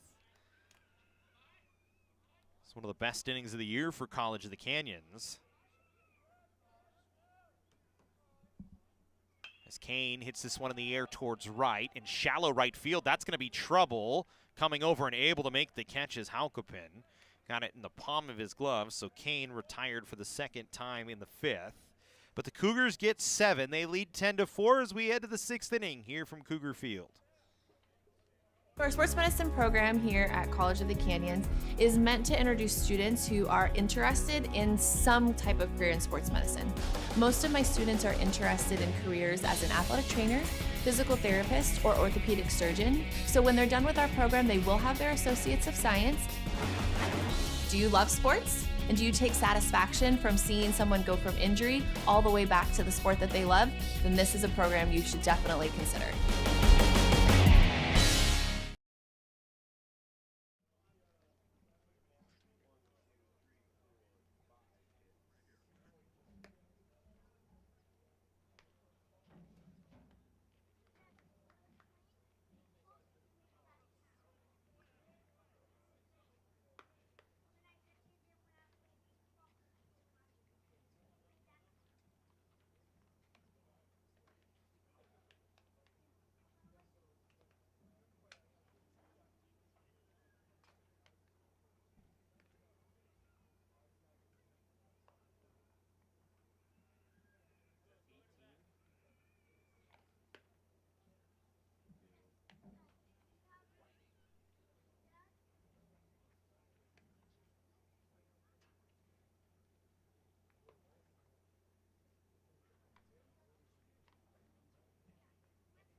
So Brandon Whiting going to come in here in the 6th inning for College of the Canyons, getting a clean inning, and that's kind of been the setup for COC here today. All of their pitchers have come in on clean innings, and so far it's worked. So Whiting this year in 4 appearances has a win, an ERA of 2.57 in 7 innings pitched, has given up 4 hits, 2 runs. Struck out 3 and walked 2. As he'll face Rodriguez, then Haukapin and Hunkiel here in the Cypress 6th.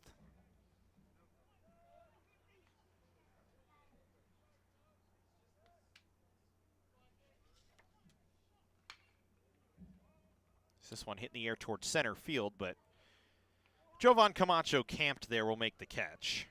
It was just hit right at him. 1 down.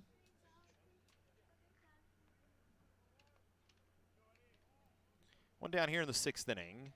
And Eddie Haukapin coming in 1 for 3 today. So Kyle Cott worked a clean 5th inning. Gave up a pair of hits, but didn't allow a run. Didn't walk anybody, didn't strike anybody out. Whiting trying to follow suit.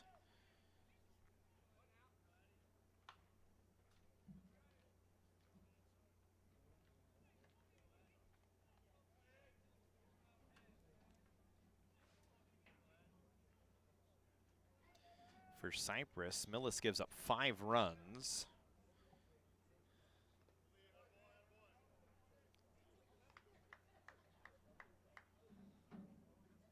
In just an appearance. Or actually, I should say 4 runs in just the appearance, and they're all earned. For Lavender, he gives up 1.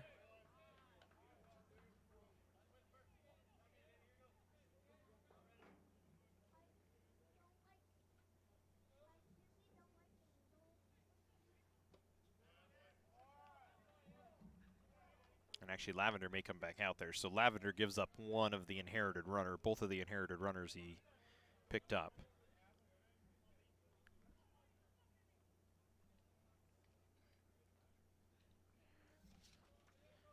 Walk issued to Haukapin, so he's on for the 2nd time today here in the 6th. First walk issued by Whiting.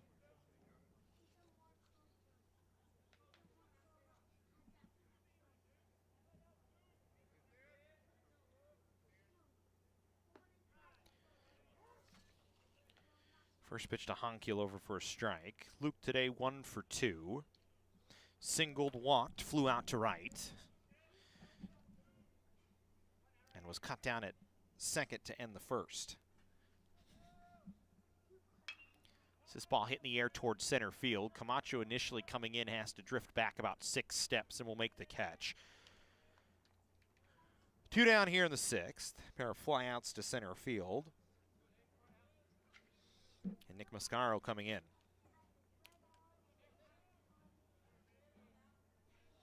Mascaro without a hit today, 0 for 2. Walked and scored in the 3rd inning.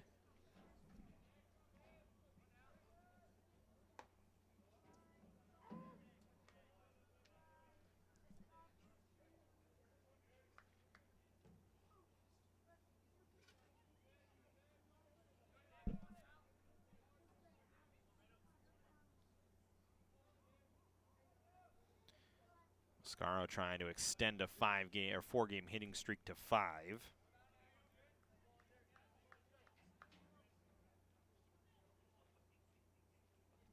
Seven for his last 14, including today. As he takes that pitch away. Whiting not going to overpower anybody, but he's crafty up on the rubber. Mixes in the off-speed pitch as well.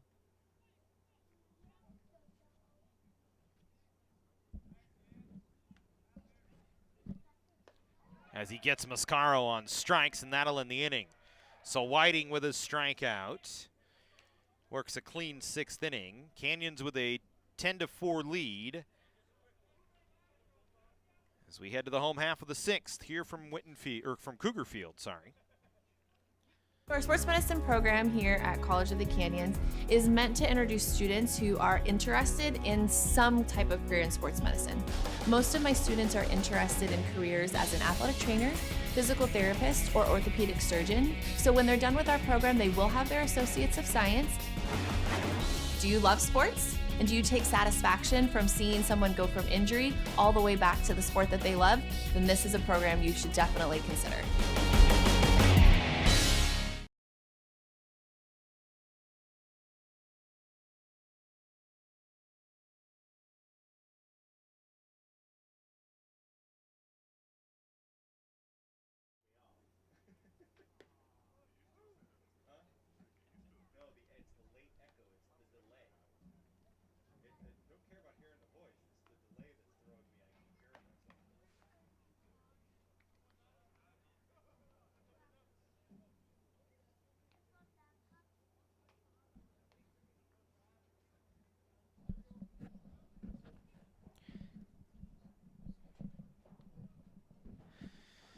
So Lavender will stay out into the 6th. He'll face Doyle, Kane, DJ Cougar, and Taft and Hensley. Canyons flipped the order last inning, batted 11 guys, and picked up 7 runs as this one fouled away. First pitch Cougar in the home half of the 6th inning.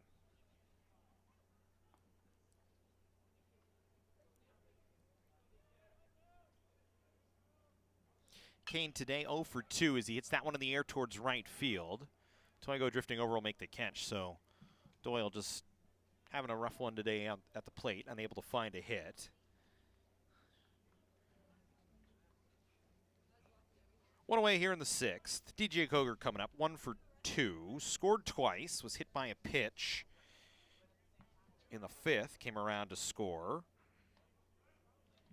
Scored in the 1st after he singled and then moved around on a wild pitches.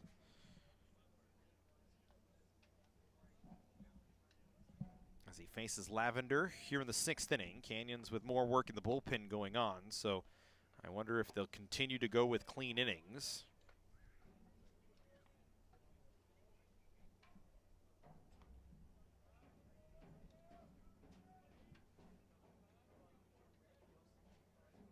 Sorry, we messed up our scoreboard here as Cougar hits it out to right, and Toigo having to shield his eyes from the falling sun will make the catch. 2 down.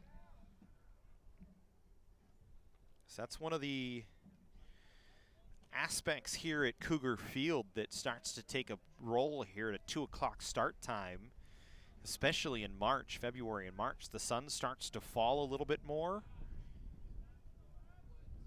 It makes it a little more difficult to see the ball in the outfield. As you can see, all the outfielders with glasses on. Only the left fielder really has a good look at it as the sun kind of falls back behind our camera angle off to the left a little bit and really lightens out center and right field. So it makes it tough on the right side of the infield as Taft and Hensley gets hit right in the back. So with 2 outs, Hensley is on after being hit by a pitch. Hensley's having a good day today with a home run and a RBI singles. Come around to score twice. It'll bring in Steven Gonzalez, who picked up an RBI hit in the 5th inning. Trying to keep the inning going with 2 away.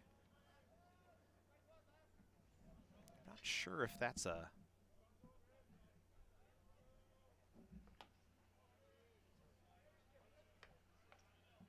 just a defender playing catch for the Cougars, or if that's an actual warm-up for a pitcher. As glasses on the hat, not up on the rubber, tape all over the wrist. Looks like might be a field player just trying to get ready.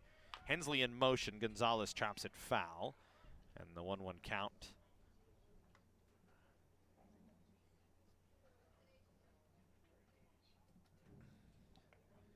It's a little run and hit for Chris Cota here in the 6th inning.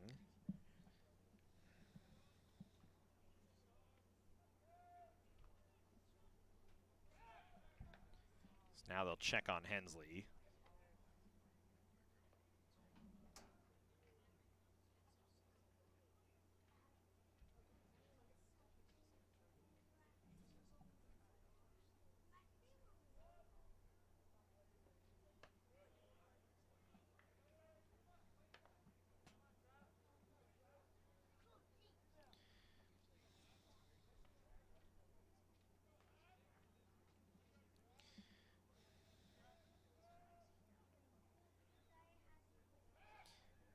they'll check on Hensley again, make sure he stays close. Tafton, though, this year, just 2 for 3 stolen bases. The Cougars don't steal a lot of bags. That's just not in their game plan this year. You talk about 4 attempts in 5, so 4 and 6, make it 5 and 7 as Hensley steals that one pretty easily. Just has not been in the game plan much this year. You look at it, the Cougars 5 stolen bases on the year compared to 36 against. So it's just been, like we said, not really part of the game plan. So that ball gets by the catcher, so Hensley will move up to third. Gonzalez walks, and runners on the corners with 2 away for the Cougars here in the 6th inning.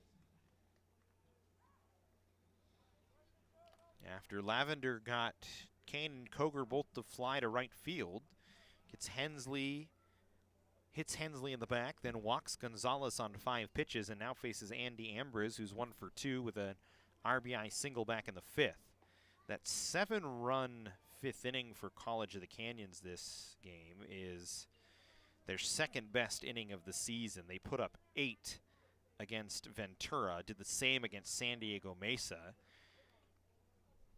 in 11-5 and 16-12 wins. So it's nice to see the offense be able to string together a long inning for COC. Trying to come up with a couple of 2-out, or at least 1 2-out run here. There's Ambrose at the plate in an 0-1 count as they keep an eye on Gonzalez. Gonzalez doesn't do a lot of running, and as a matter of fact, has not tried to steal a base yet this year.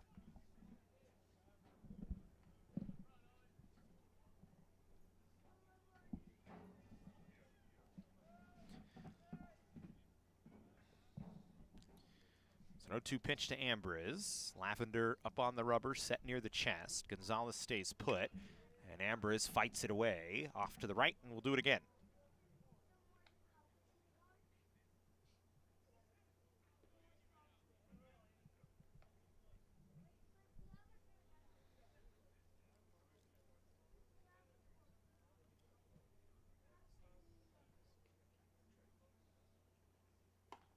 Oh, 2 misses. Gonzalez going to get in a run down here. Cougars maybe going to try and steal a run. Gonzalez ends up out at first base, and that'll end the inning. So they were trying to steal a run. Oliden threw it right back to the pitcher, Lavender, and he just turned around and got Ambrose stuck in the rundown. So Gonzalez stuck in the rundown. So they leave Ambrose at the plate. Cougars can't push a run across in the 6th, but they have a 10-4 lead as we head to the 7th inning here from Cougar Field. I love emergency medicine. You're there at these people's worst time of their life, and you're there to make it a little bit better.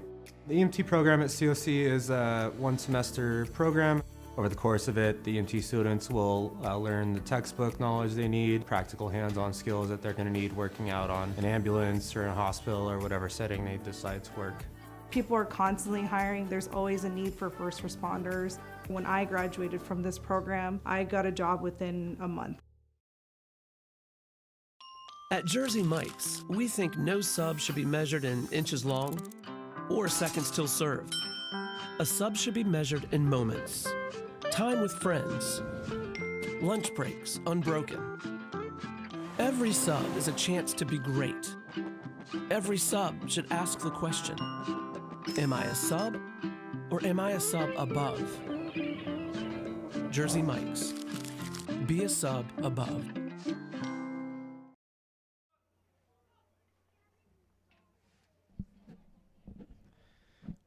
Carliner, Toigo, and Harris to face Whiting, who will work in the 7th.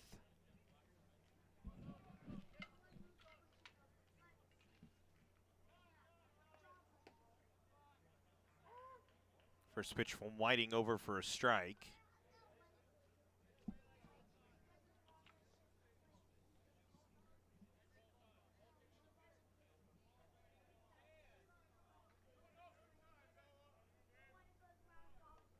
And actually the pitch, they say, doesn't count. There's a The ball came on the field, so time was called. So looks like Xavier Stoker up in the bullpen getting loose. So Whiting comes back and misses the first pitch, the official first pitch of the at-bat down. That's a bad break for the Cougars here in the 7th. They have a 10-4 lead. Carliner, a two-run home run in the 3rd. This is only hit of the ball game. Way ahead here at 2-0.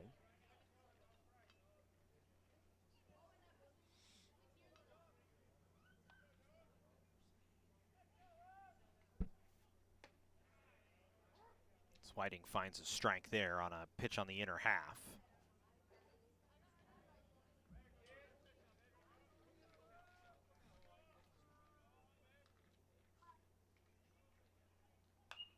This one popped up foul.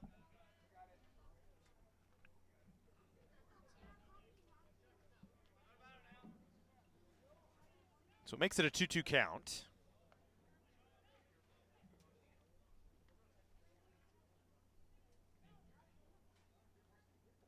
Shadow's starting to cover the infield here.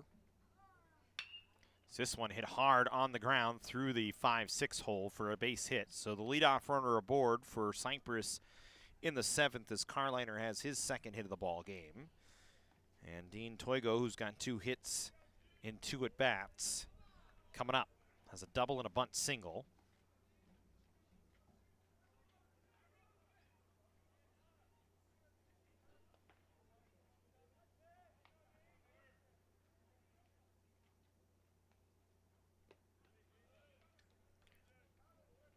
See how long the leash is for Whiting here.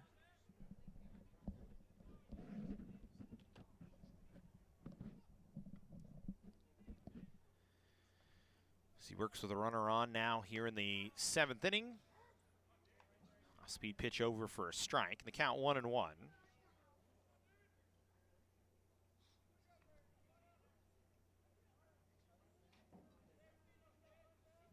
I go doubled and scored in the 2nd.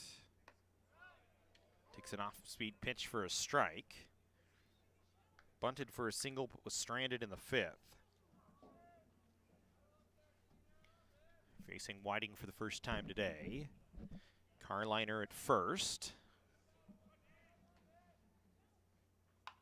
Not in motion. This one off the hands, and Ambra is not going to be able to get there. That was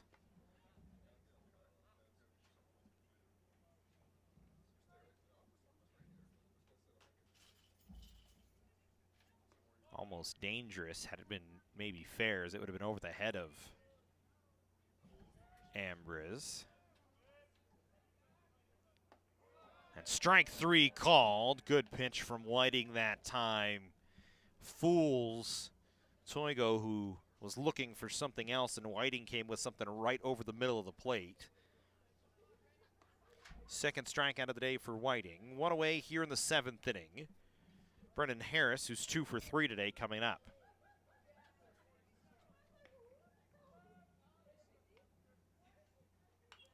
Carliner has not attempted to steal a base this year, so not sure he'll be in motion. As Cypress can put pressure on the defense right now, but they trail by 6, so there's kind of that conversation of, do we want to pressure the defense, or do we want to risk running ourselves out of innings, or try and string together some hits to get back in this ball game? As they led 2-0 and 4-2. Cypress with 2 in the 2nd, 2 in the 3rd, and have been held scoreless over the last 3 and now a 3rd inning. Cougars 2 in the 2nd, 1 in the 3rd, and then that 7-run 5th. So this one popped foul down the right field line. It'll get into the bullpen area.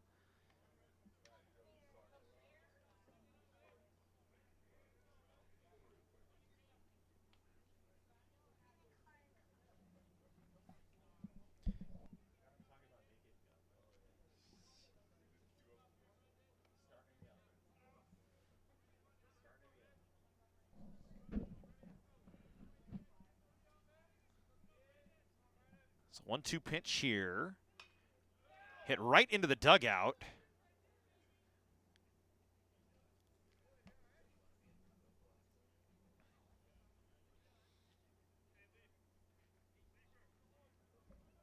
As Harris stays back up there. Never want to hit one into your own dugout, and Harris just happens to fight one off.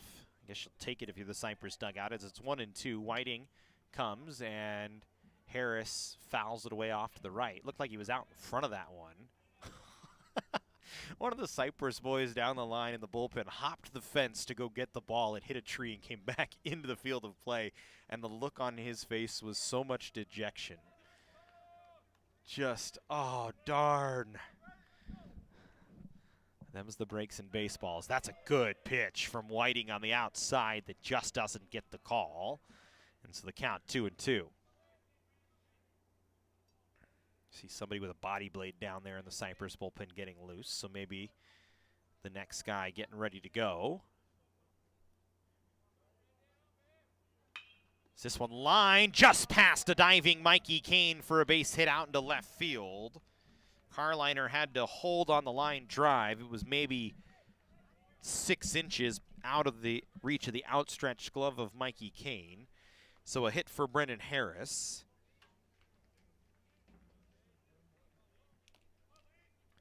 And it'll put runners on first and second for Cade Leifer here, who's 0 for 2.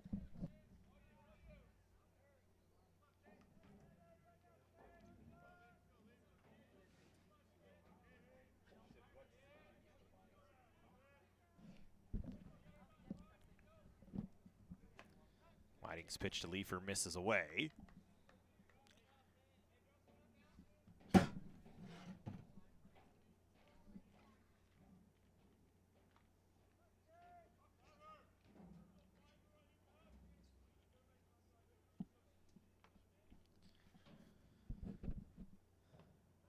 Leifer takes the breaking ball for a strike. And again, Whiting, not a guy that's going to overpower you on the mound. He probably throws 70% off-speed pitches, but is very crafty out there.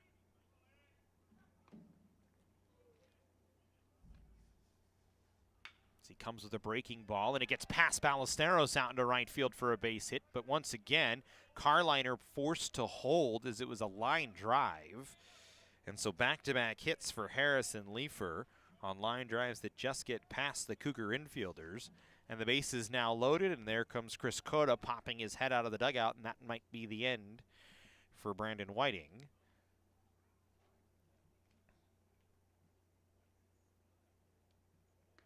Is Whiting even holding the ball out, and Chris Cota says, "What are you doing? I don't want it yet." And he actually takes it from him as he gets him back up on the rubber, kind of gives him a smile, and we'll have a pitching change. So Whiting goes an inning and a third, gives up 3 hits here in the 7th. And the Cougars will have somebody come in to try and hold it at a 6-run game with the bases loaded and 1 away. We'll have the pitching change in just a moment.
So Josh Usfan going to pitch here for the Cougars in the 7th with the bases loaded, his 7th appearance of the year. And he's actually going to face a pinch hitter for Matthew Oladin, as Mario Tostado going to come in to pinch hit.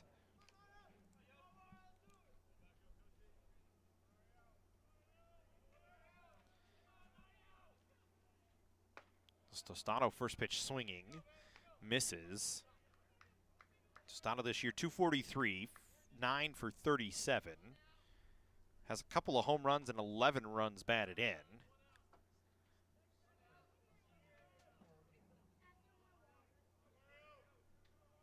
Usfan this year, 692 earned run average, as that one fouled back, and it's 0-2. So Usfan not wasting any time, going right at Tostado.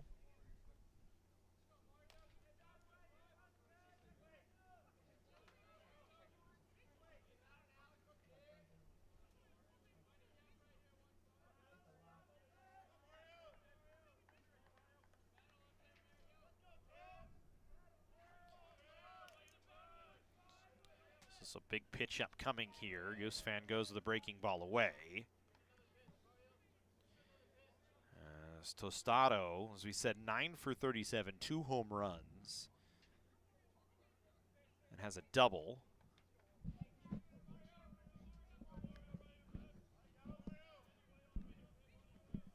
He's got the bases loaded here. It's a 6-run ball game. Usfan comes at him, and this one hit down the line and left, and it'll hook foul. So just a long strike, nothing more. As Tostado just waved at that one and poked it out. So it cleared the left field wall, but it was foul by about 35 feet.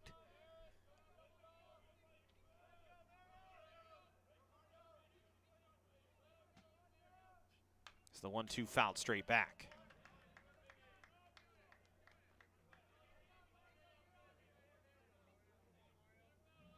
Tostado, an old school looking throwback with no batting gloves on.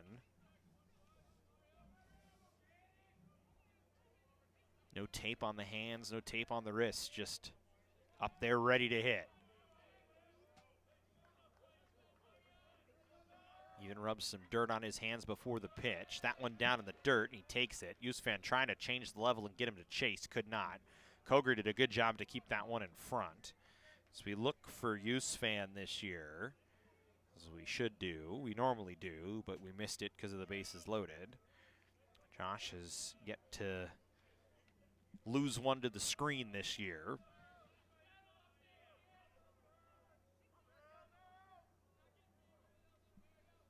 So it's 2-2 count.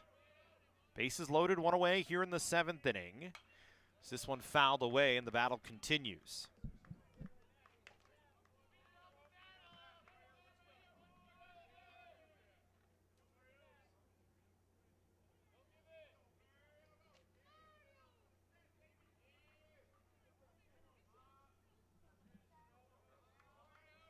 So we'll do it again on 2-2.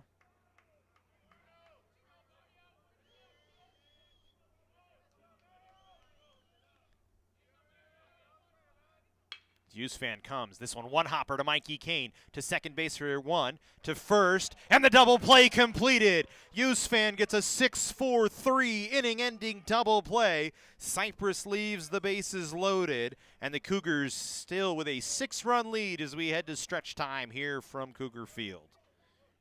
At Jersey Mike's, we think no sub should be measured in inches long or seconds till served. A sub should be measured in moments. Time with friends. Lunch breaks unbroken. Every sub is a chance to be great. Every sub should ask the question, am I a sub or am I a sub above? Jersey Mike's.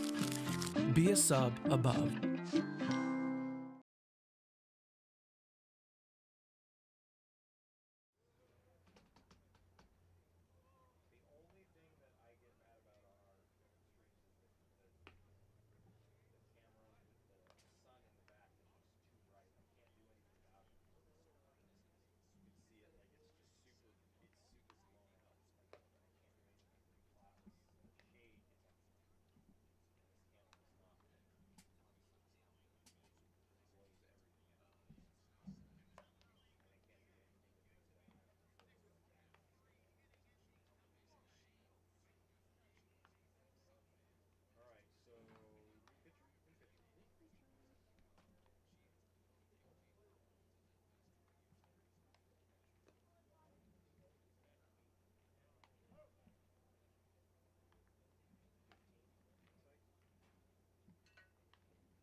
New pitcher here in the home half of the 7th inning, and the first pitch to Ambriz hits him as Cole Wentz coming in to take over. Tostado stays in behind the plate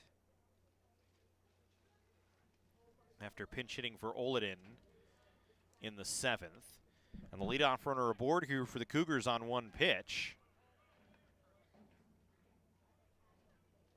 As Wentz this year, in 3 1/3, has picked up a win. He's given up 2 hits, walked 1, struck out 4.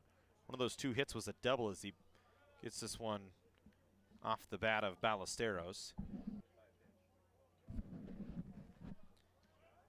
Ballesteros looking for his first hit of the ball game. 0 for 2. For Wentz, that was the first hit batter of the year, and it's just a ball he lost. So that one misses, and the count 1-1 here to Ballesteros with Ambriz on first.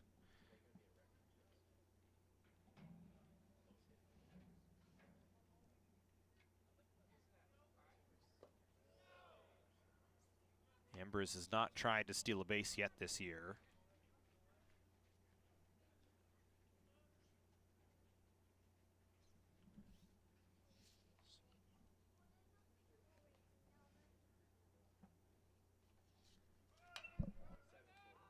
Little run and hit. Ballesteros fouls this one away. It's going to get just into the seats.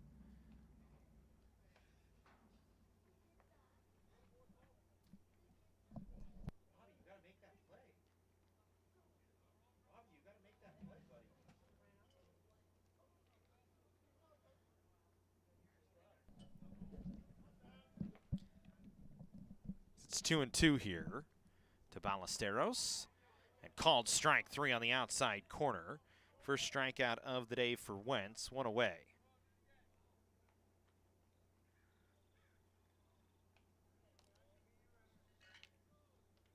So Ballesteros down on strikes for the second time today. Jovan Camacho, who had the 2 RBI hit in the 5th inning. He and his brother each drove in a couple of runs. Now to work with a runner on.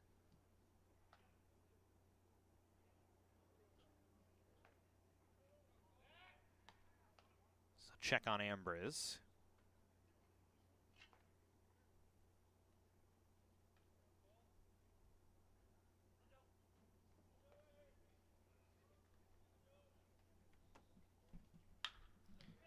Camacho hits this one in the air towards left field. That'll get down for a base hit.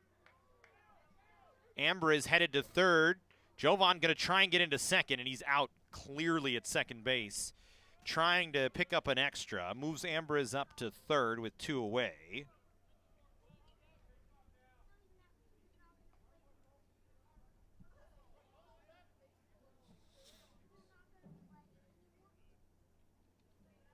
So 2 down, Ambriz moves up to third, and Ryan Camacho coming in. So it was a base hit for Jovan, his second of the ball game, but he's cut down trying to advance. As it's scored 7-5-4 on the, or 8-5-4 on the out.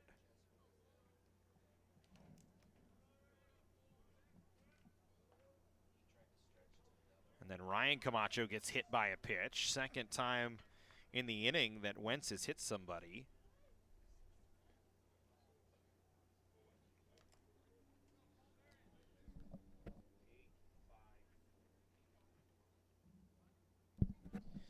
And so 2 on. Here runners on the corners for Mikey Kane now after Camacho gets hit for the second time today. Or at least Ryan for the second time today. The Camacho boys have both been hit today by a pitch. I know Mikey Kane with runners on the corners going to work. So that hurts even more with Jovan trying to take second base as it gives away an out. Instead, you would have had the bases loaded for Mikey Kane. As that one gets by Tostado, Amber is going to score. Ryan rounding hard at second base. Looked like he might have thought about going to third, but instead will hold it there.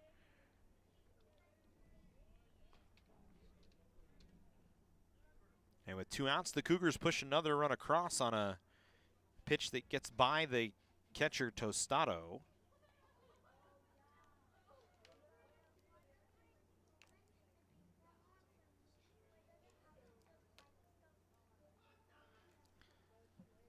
So now Mikey Kane with a runner in scoring position again with Camacho, who runs well out at second base. Takes the pitch, and it's called a strike on the outer half. 1-1 count. Kane with a single back in the first is 1 for 4. Grounded to second, popped to second, and struck out. Was also caught stealing back in the first inning, trying to find another 2-hit game. Wentz going to step off. Cougars may let Fan go back out.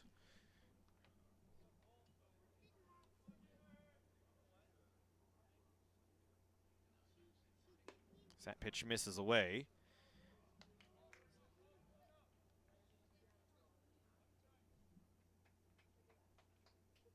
Looks like Christian Casillas up in the bullpen getting loose.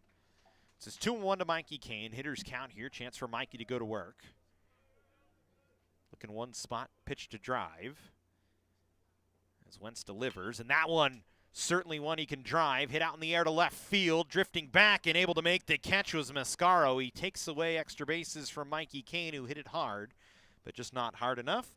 That'll end the 7th inning. Cougars add a run, though. They lead 11-4 as we head to the 8th here from Cougar Field. Our sports medicine program here at College of the Canyons is meant to introduce students who are interested in some type of career in sports medicine. Most of my students are interested in careers as an athletic trainer, physical therapist, or orthopedic surgeon. So when they're done with our program, they will have their Associates of Science. Do you love sports? And do you take satisfaction from seeing someone go from injury all the way back to the sport that they love? Then this is a program you should definitely consider.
Fan stays out here for the 8th.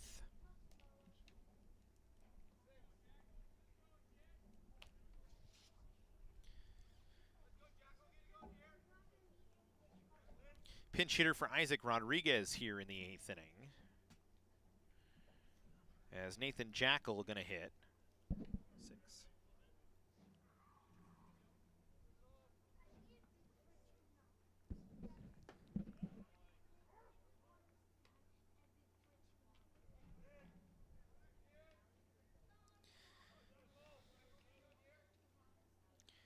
First pitch to Jackal is over for a strike. Jackal this year 15 for 46, batting .326, takes a called strike, and he's behind in the count. No balls and 2 strikes. Halkapin and Honky will do up as well. Jackal this year 2 doubles on the season, 5 runs batted in. Trying to start something in the 8th. It's a 7-run Canyons lead. Thanks in part to that 7-run 5th inning. They added on to it in the 7th. As Jackal down on strikes, Fan sets him down. Second strikeout, or actually first strikeout of the day for Fan. 1 away, and Henke will do up. Or excuse me, Halkapin do up.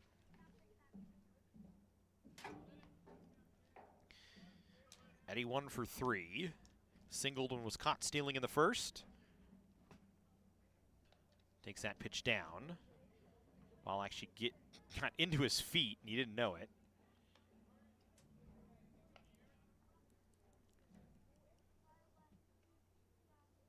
I believe the Cougars...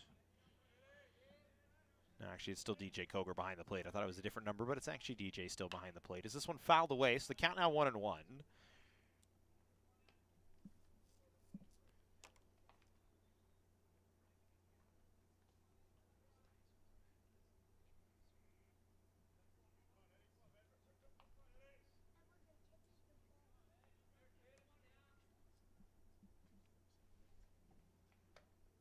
That one misses inside.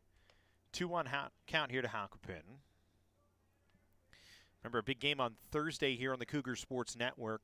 College basketball playoffs on the women's side.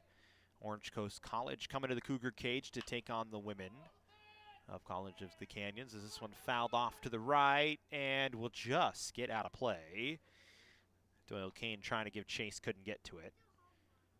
Cougars the 7th seed in the 3C2A playoffs in the SoCal region. Trying to go on a run.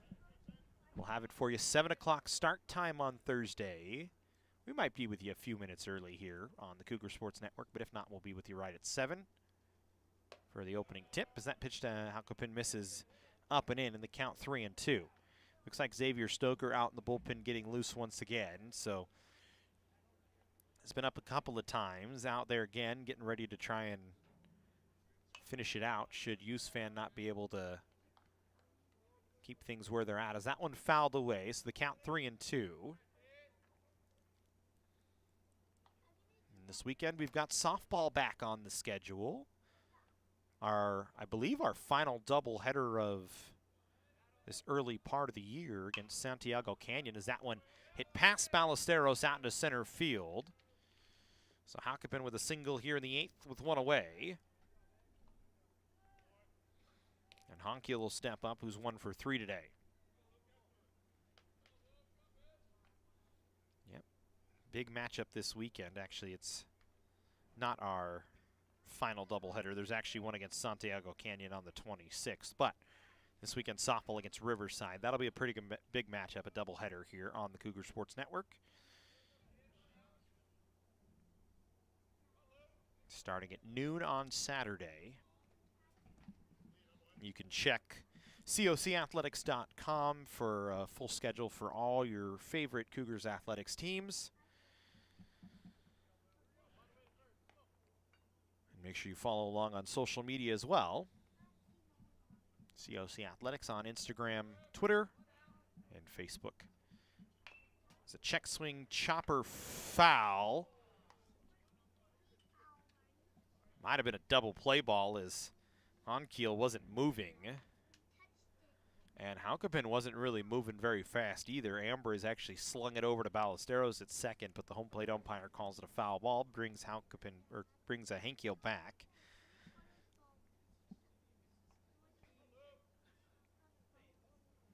A 1-1 count. Getting on 5 o'clock here in Southern California. Sun's starting to fall behind the mountainside, and once the sun really does that here at Cougar Field, it starts to get really dark and in a hurry.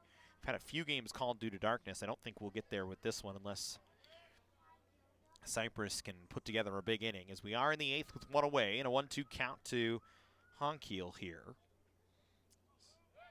There's a quick move from USFan. Try and make sure that Halkopin stays put. Pretty much the entire infield shaded right now. Little flashes of sun poking through the trees. Right field, same thing. Center field in bright sunshine, and left pretty much covered up. As this one lifted foul out of play to the left. And so we'll stay at 1-2. Talked about it before here on the webcast. You can't see it. It's hard to see on our camera as we only have so much of a field of view here, but there is an awful lot of room out down the left field line as the Cougar bullpen is in play. And it kind of sits back off behind the dugout, not in line with the fence. The fence actually juts back as this one popped up foul, back of the plate, and will get out of play. So we'll stay at 1-2. But anything popped up on the left side of the field in foul ground is playable for a lot of room, as there's a lot of foul territory here at Cougar Field.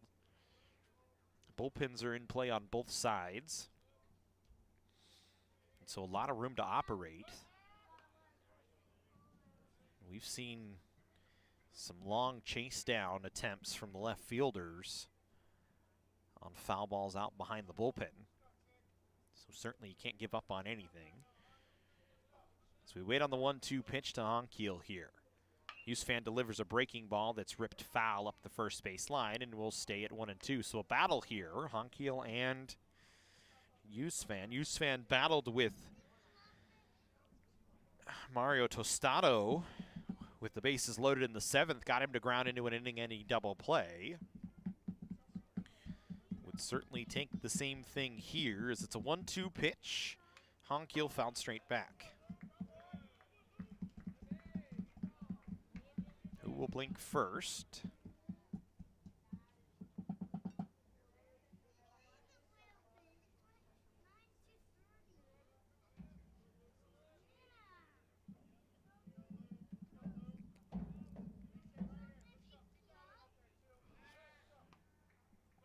Yusfan doing a good job to keep Halkapin close.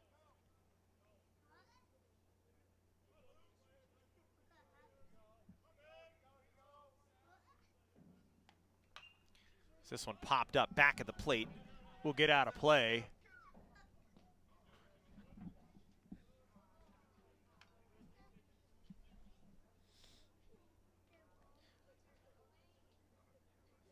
There's a couple of balls that we've had almost hit here in the stands. That's not usually the case here at Cougar Field. It's very rare. So we'll stay on a 1-2 pitch. Yusfan and Honkiel in a battle here with Halkapin at first. And the 1-2 pitch chopped foul up the first base line. So again, we battle. Neither side having the better of it right now between the batter and the hitter.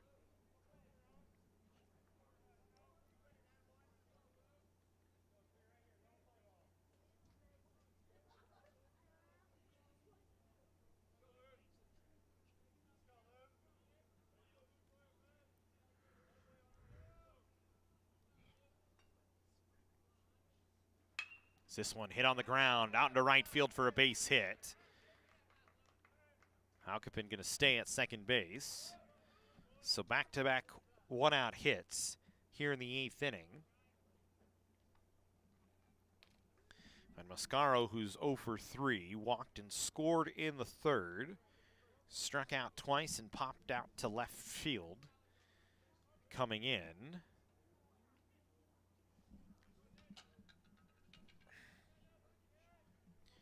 Chris Cota was up on the bench to check on Xavier Stoker, see if he's getting loose in a hurry. As you let Yusfan work against the lefty Mascaro here. With one away. Pitch down in the dirt, Cougar able to keep it in front.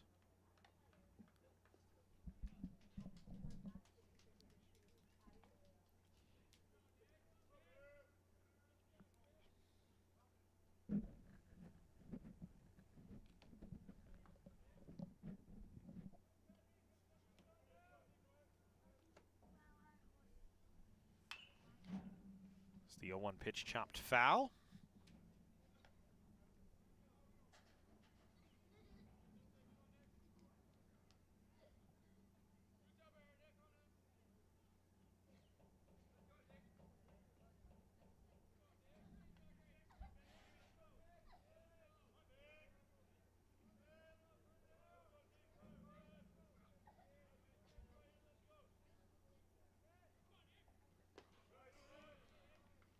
Pitch down on the dirt, so it's 2 balls and 1 strike.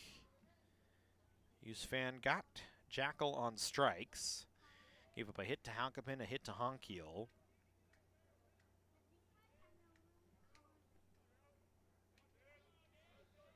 Both ground ball singles through the infield. Now behind in the count here to Mascaro, who fouls it away, and it's 2-2.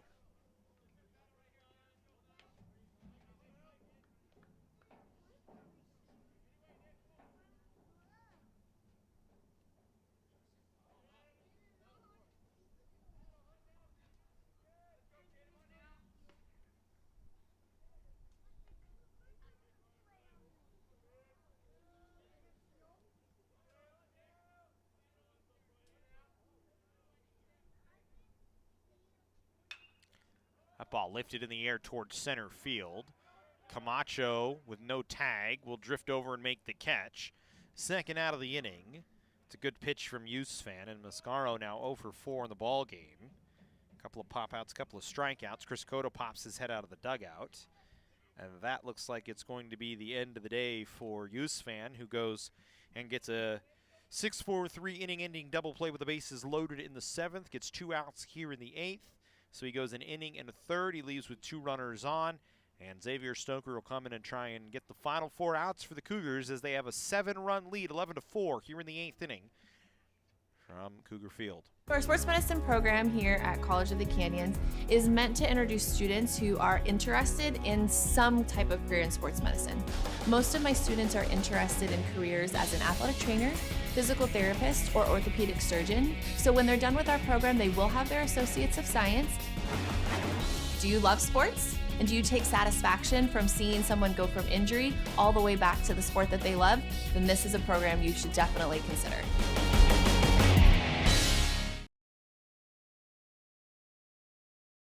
At Jersey Mike's, we think no sub should be measured in inches long or seconds till served. A sub should be measured in moments, time with friends, lunch breaks unbroken. Every sub is a chance to be great. Every sub should ask the question, am I a sub or am I a sub above? Jersey Mike's, be a sub above.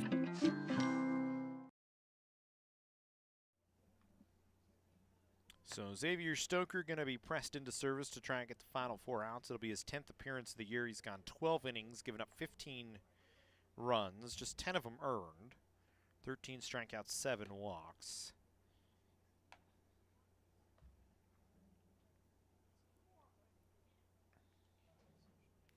As he'll work with 2 on and 2 out here in the 8th inning. Picks up 2 inherited runners from Yusfan, who goes an inning and a third. Book not quite closed on him yet, though. Stoker, plenty of room to operate here. As of late, he's started to pitch a bit better. Early in the year, had some struggles. Gave up 7 runs on 5 hits in 2/3 of an inning against Saddleback. Gave up 3 runs in 2/3 of an inning against Orange Coast. But over his last 2 appearances, has been pretty good. Has only given up 1 hit in 2 innings. It was Carliner at the plate with a home run today, a 2-run shot back in the 3rd, and a single in the 6th is 2 for 3. And so Stoker will face the righty here, who's certainly flashed the power with 2 on. First pitch from Carliner, or Stoker to Carliner, is fouled away.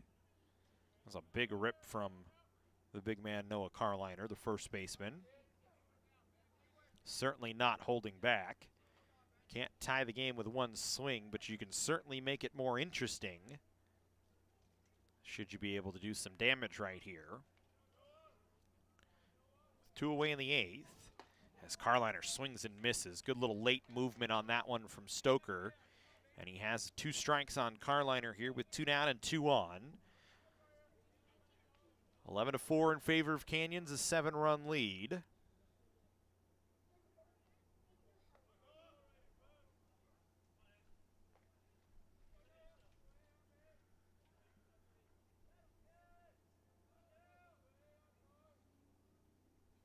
As Stoker, a curveball on the inside corner for called strike 3. He sets down Carliner on 3 pitches.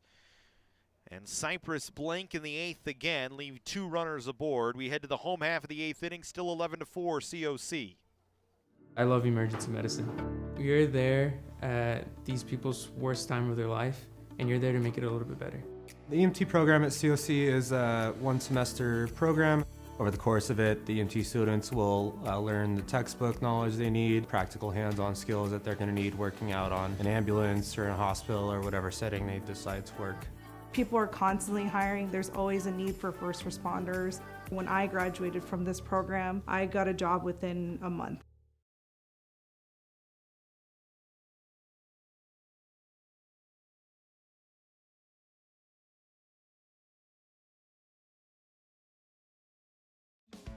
Getting that perfect slice is satisfying, fulfilling, and rewarding too. But we don't do it for fun. We do it for fresh.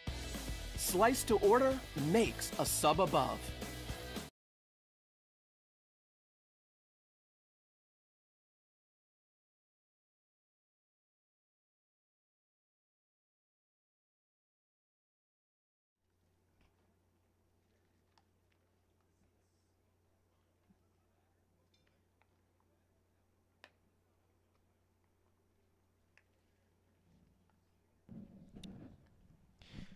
Christian Casillas coming in to take over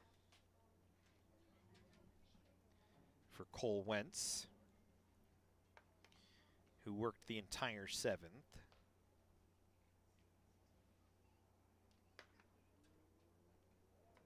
Casillas will face Doyle Kane, DJ Cougar, and Tafton Hensley. Casillas 2 1/3 innings pitched with an ERA of 15.43 in 4 appearances this year. So given up 4 runs. All of those have been earned, though. 3 strikeouts and a couple of walks. But he'll come in for a clean 8th inning.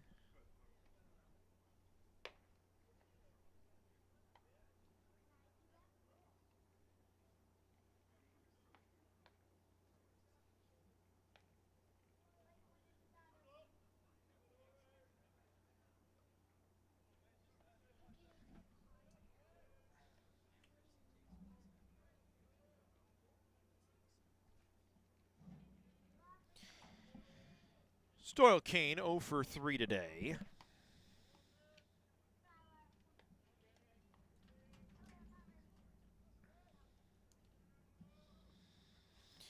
Cypress with 2 in the second, 2 in the third on 13 hits in the ball game. Just have not been able to push any runs across. As that one a big hop up into the glove of the third baseman, Leifer, whose throw pulled Carliner off the bag, but he was able to reach back to the bag and set down Cougar for the first out here, Kane for the first out here of the inning.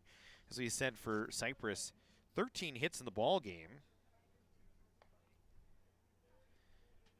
Only 4 runs. They've left runners on in every inning so far as you look. Left 2 on in the 8th, 2 on in the 7th.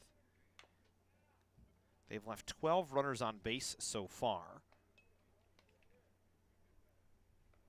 Compare that to the Cougars, who have left just 6.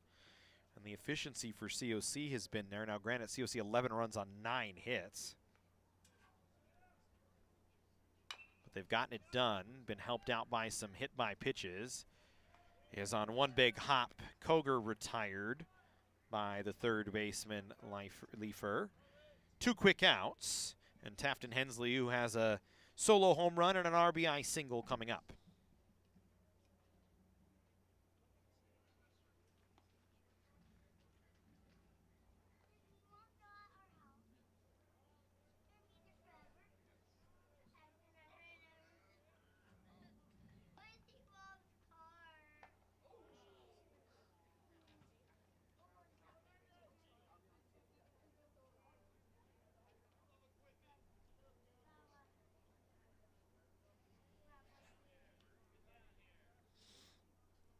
Hensley gets hit once again. It's the second time Hensley's been hit today.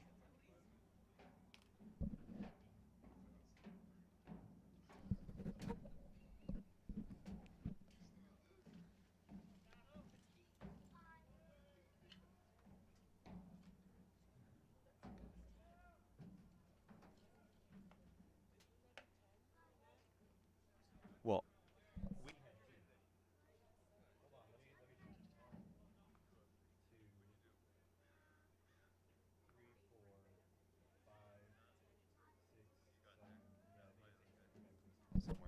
so Gonzalez up with 1 out and a runner on first base, takes a called strike.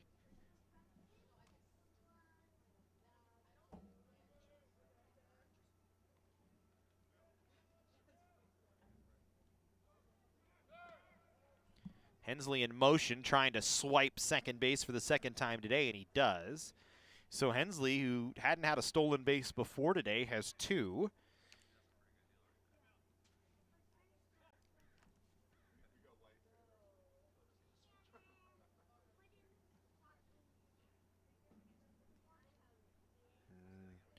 think they're going to run for Tafton here.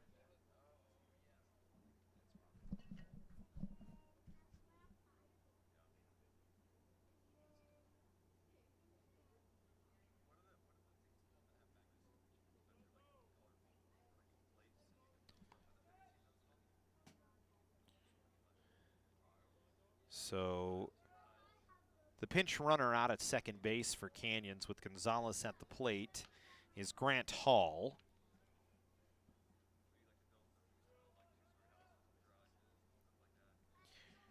So Hall at second, a 3-1 count to Gonzalez. With 2 away here in the 8th inning. It's Gonzalez, a sharp single out into left field. They're going to try and send Hall to add another.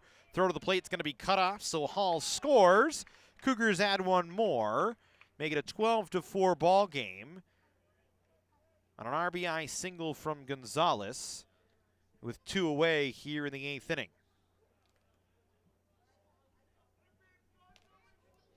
So Gonzalez with his second RBI hit of the game. Hall scores after Hensley was hit by the pitch. And now Ambriz with 2 away at the plate. Swings over a pitch on the outer half for a strike. Outfield now pretty much, the entire field, as you can see, pretty much shaded. Just the sunshine hitting the buildings out behind the outfield wall in center and right.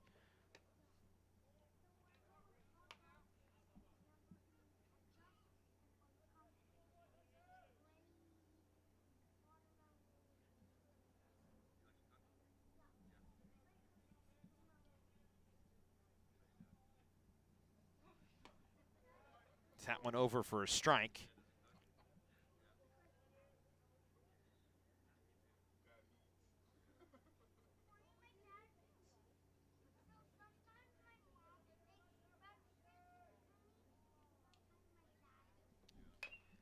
Ambriz hits this one on the ground. Going to be a tough play for Leifer, but he's able to barehand it and throw out Ambriz. So Cougars get a run on an RBI single from Steven Gonzalez. As we head to the 9th, 12-4 in favor of Canyons, an 8-run lead.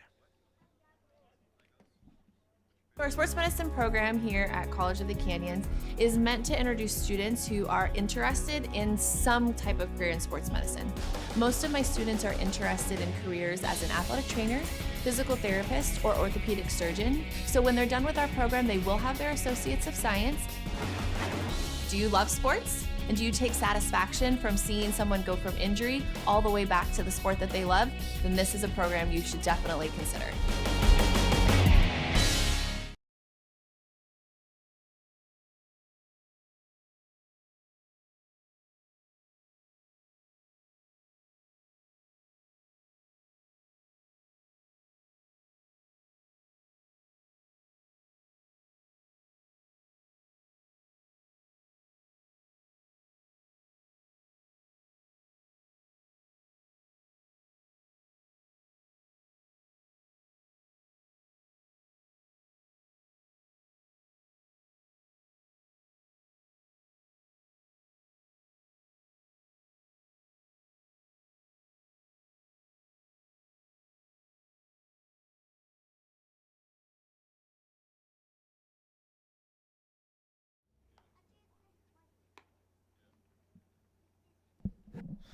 It'll be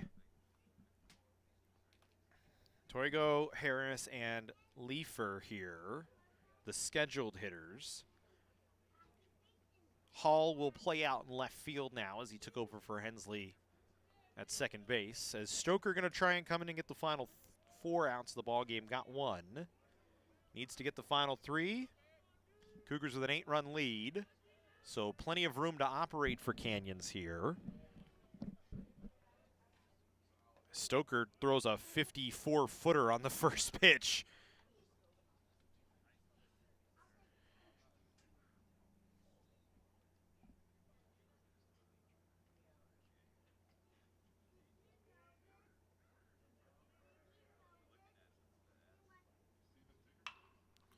This one lifted in the air towards right center field. Gonzalez drifting over will camp under it and make the catch. 1 away here in the 9th. Brennan Harris, who's got 3 hits and 4 at-bats today, coming up.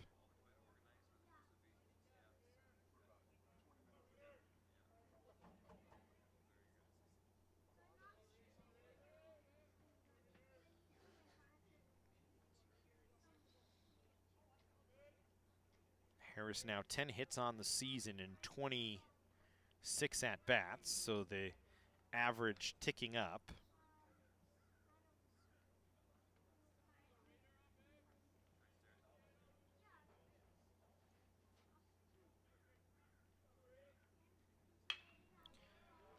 As he hits that one on the line out into right field and right at Steven Gonzalez, so Stoker gets a pair of fly balls to right for 2 quick outs here in the 9th, and Cypress down to their final out with Cade Leifer stepping in. Leifer 1 hit and 3 at bats.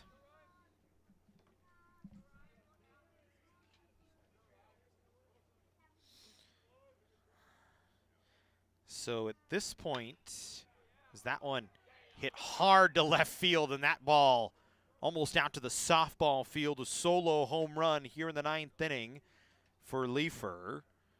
Doesn't hurt Stoker, just puts 1 run on the board, makes it a 7-run ball game, a solo blast for Leifer, and Tostado will be the next hitter.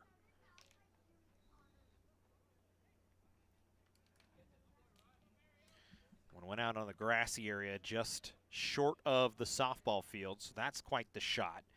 We've seen Carliner, Taft, and Hensley, and now Leifer just drive baseballs, and Tostado trying to follow suit. 0 for 1 today, grounding it into an inning-ending double play in the 7th with the bases loaded. So the first pitch from Stoker misses inside. 2 away here in the 9th inning.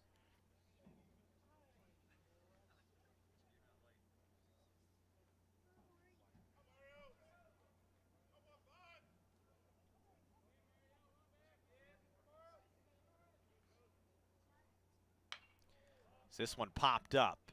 Foul territory, back of the plate.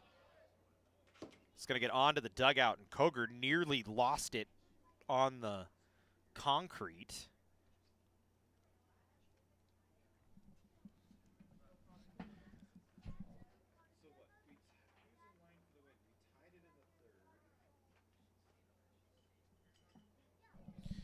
So right now for Canyons, should Stoker be able to get the final out without giving up 7 more runs,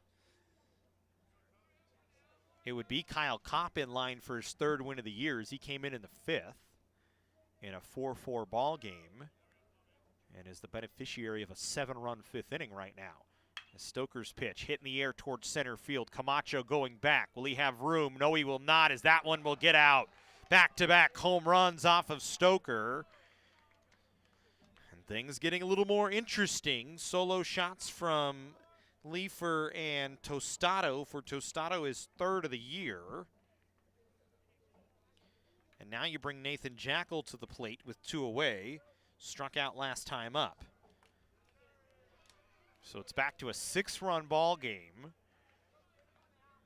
A little more interesting here in the 9th now.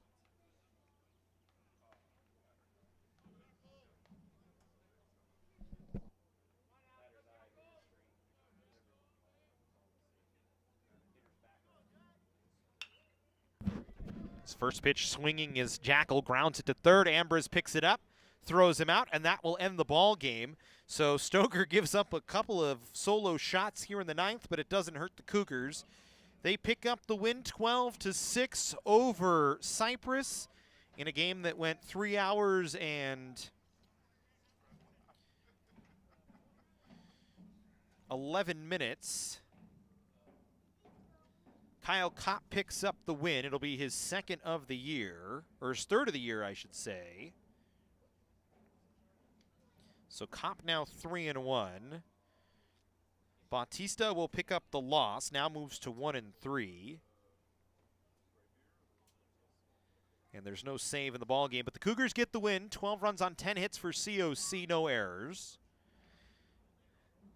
For Cypress, 6 runs on 13 hits, no errors. The Cougars improve to 6-8 on the year. For Cypress, they fall to 7-8, 1 game below 500. as the Cougars take it.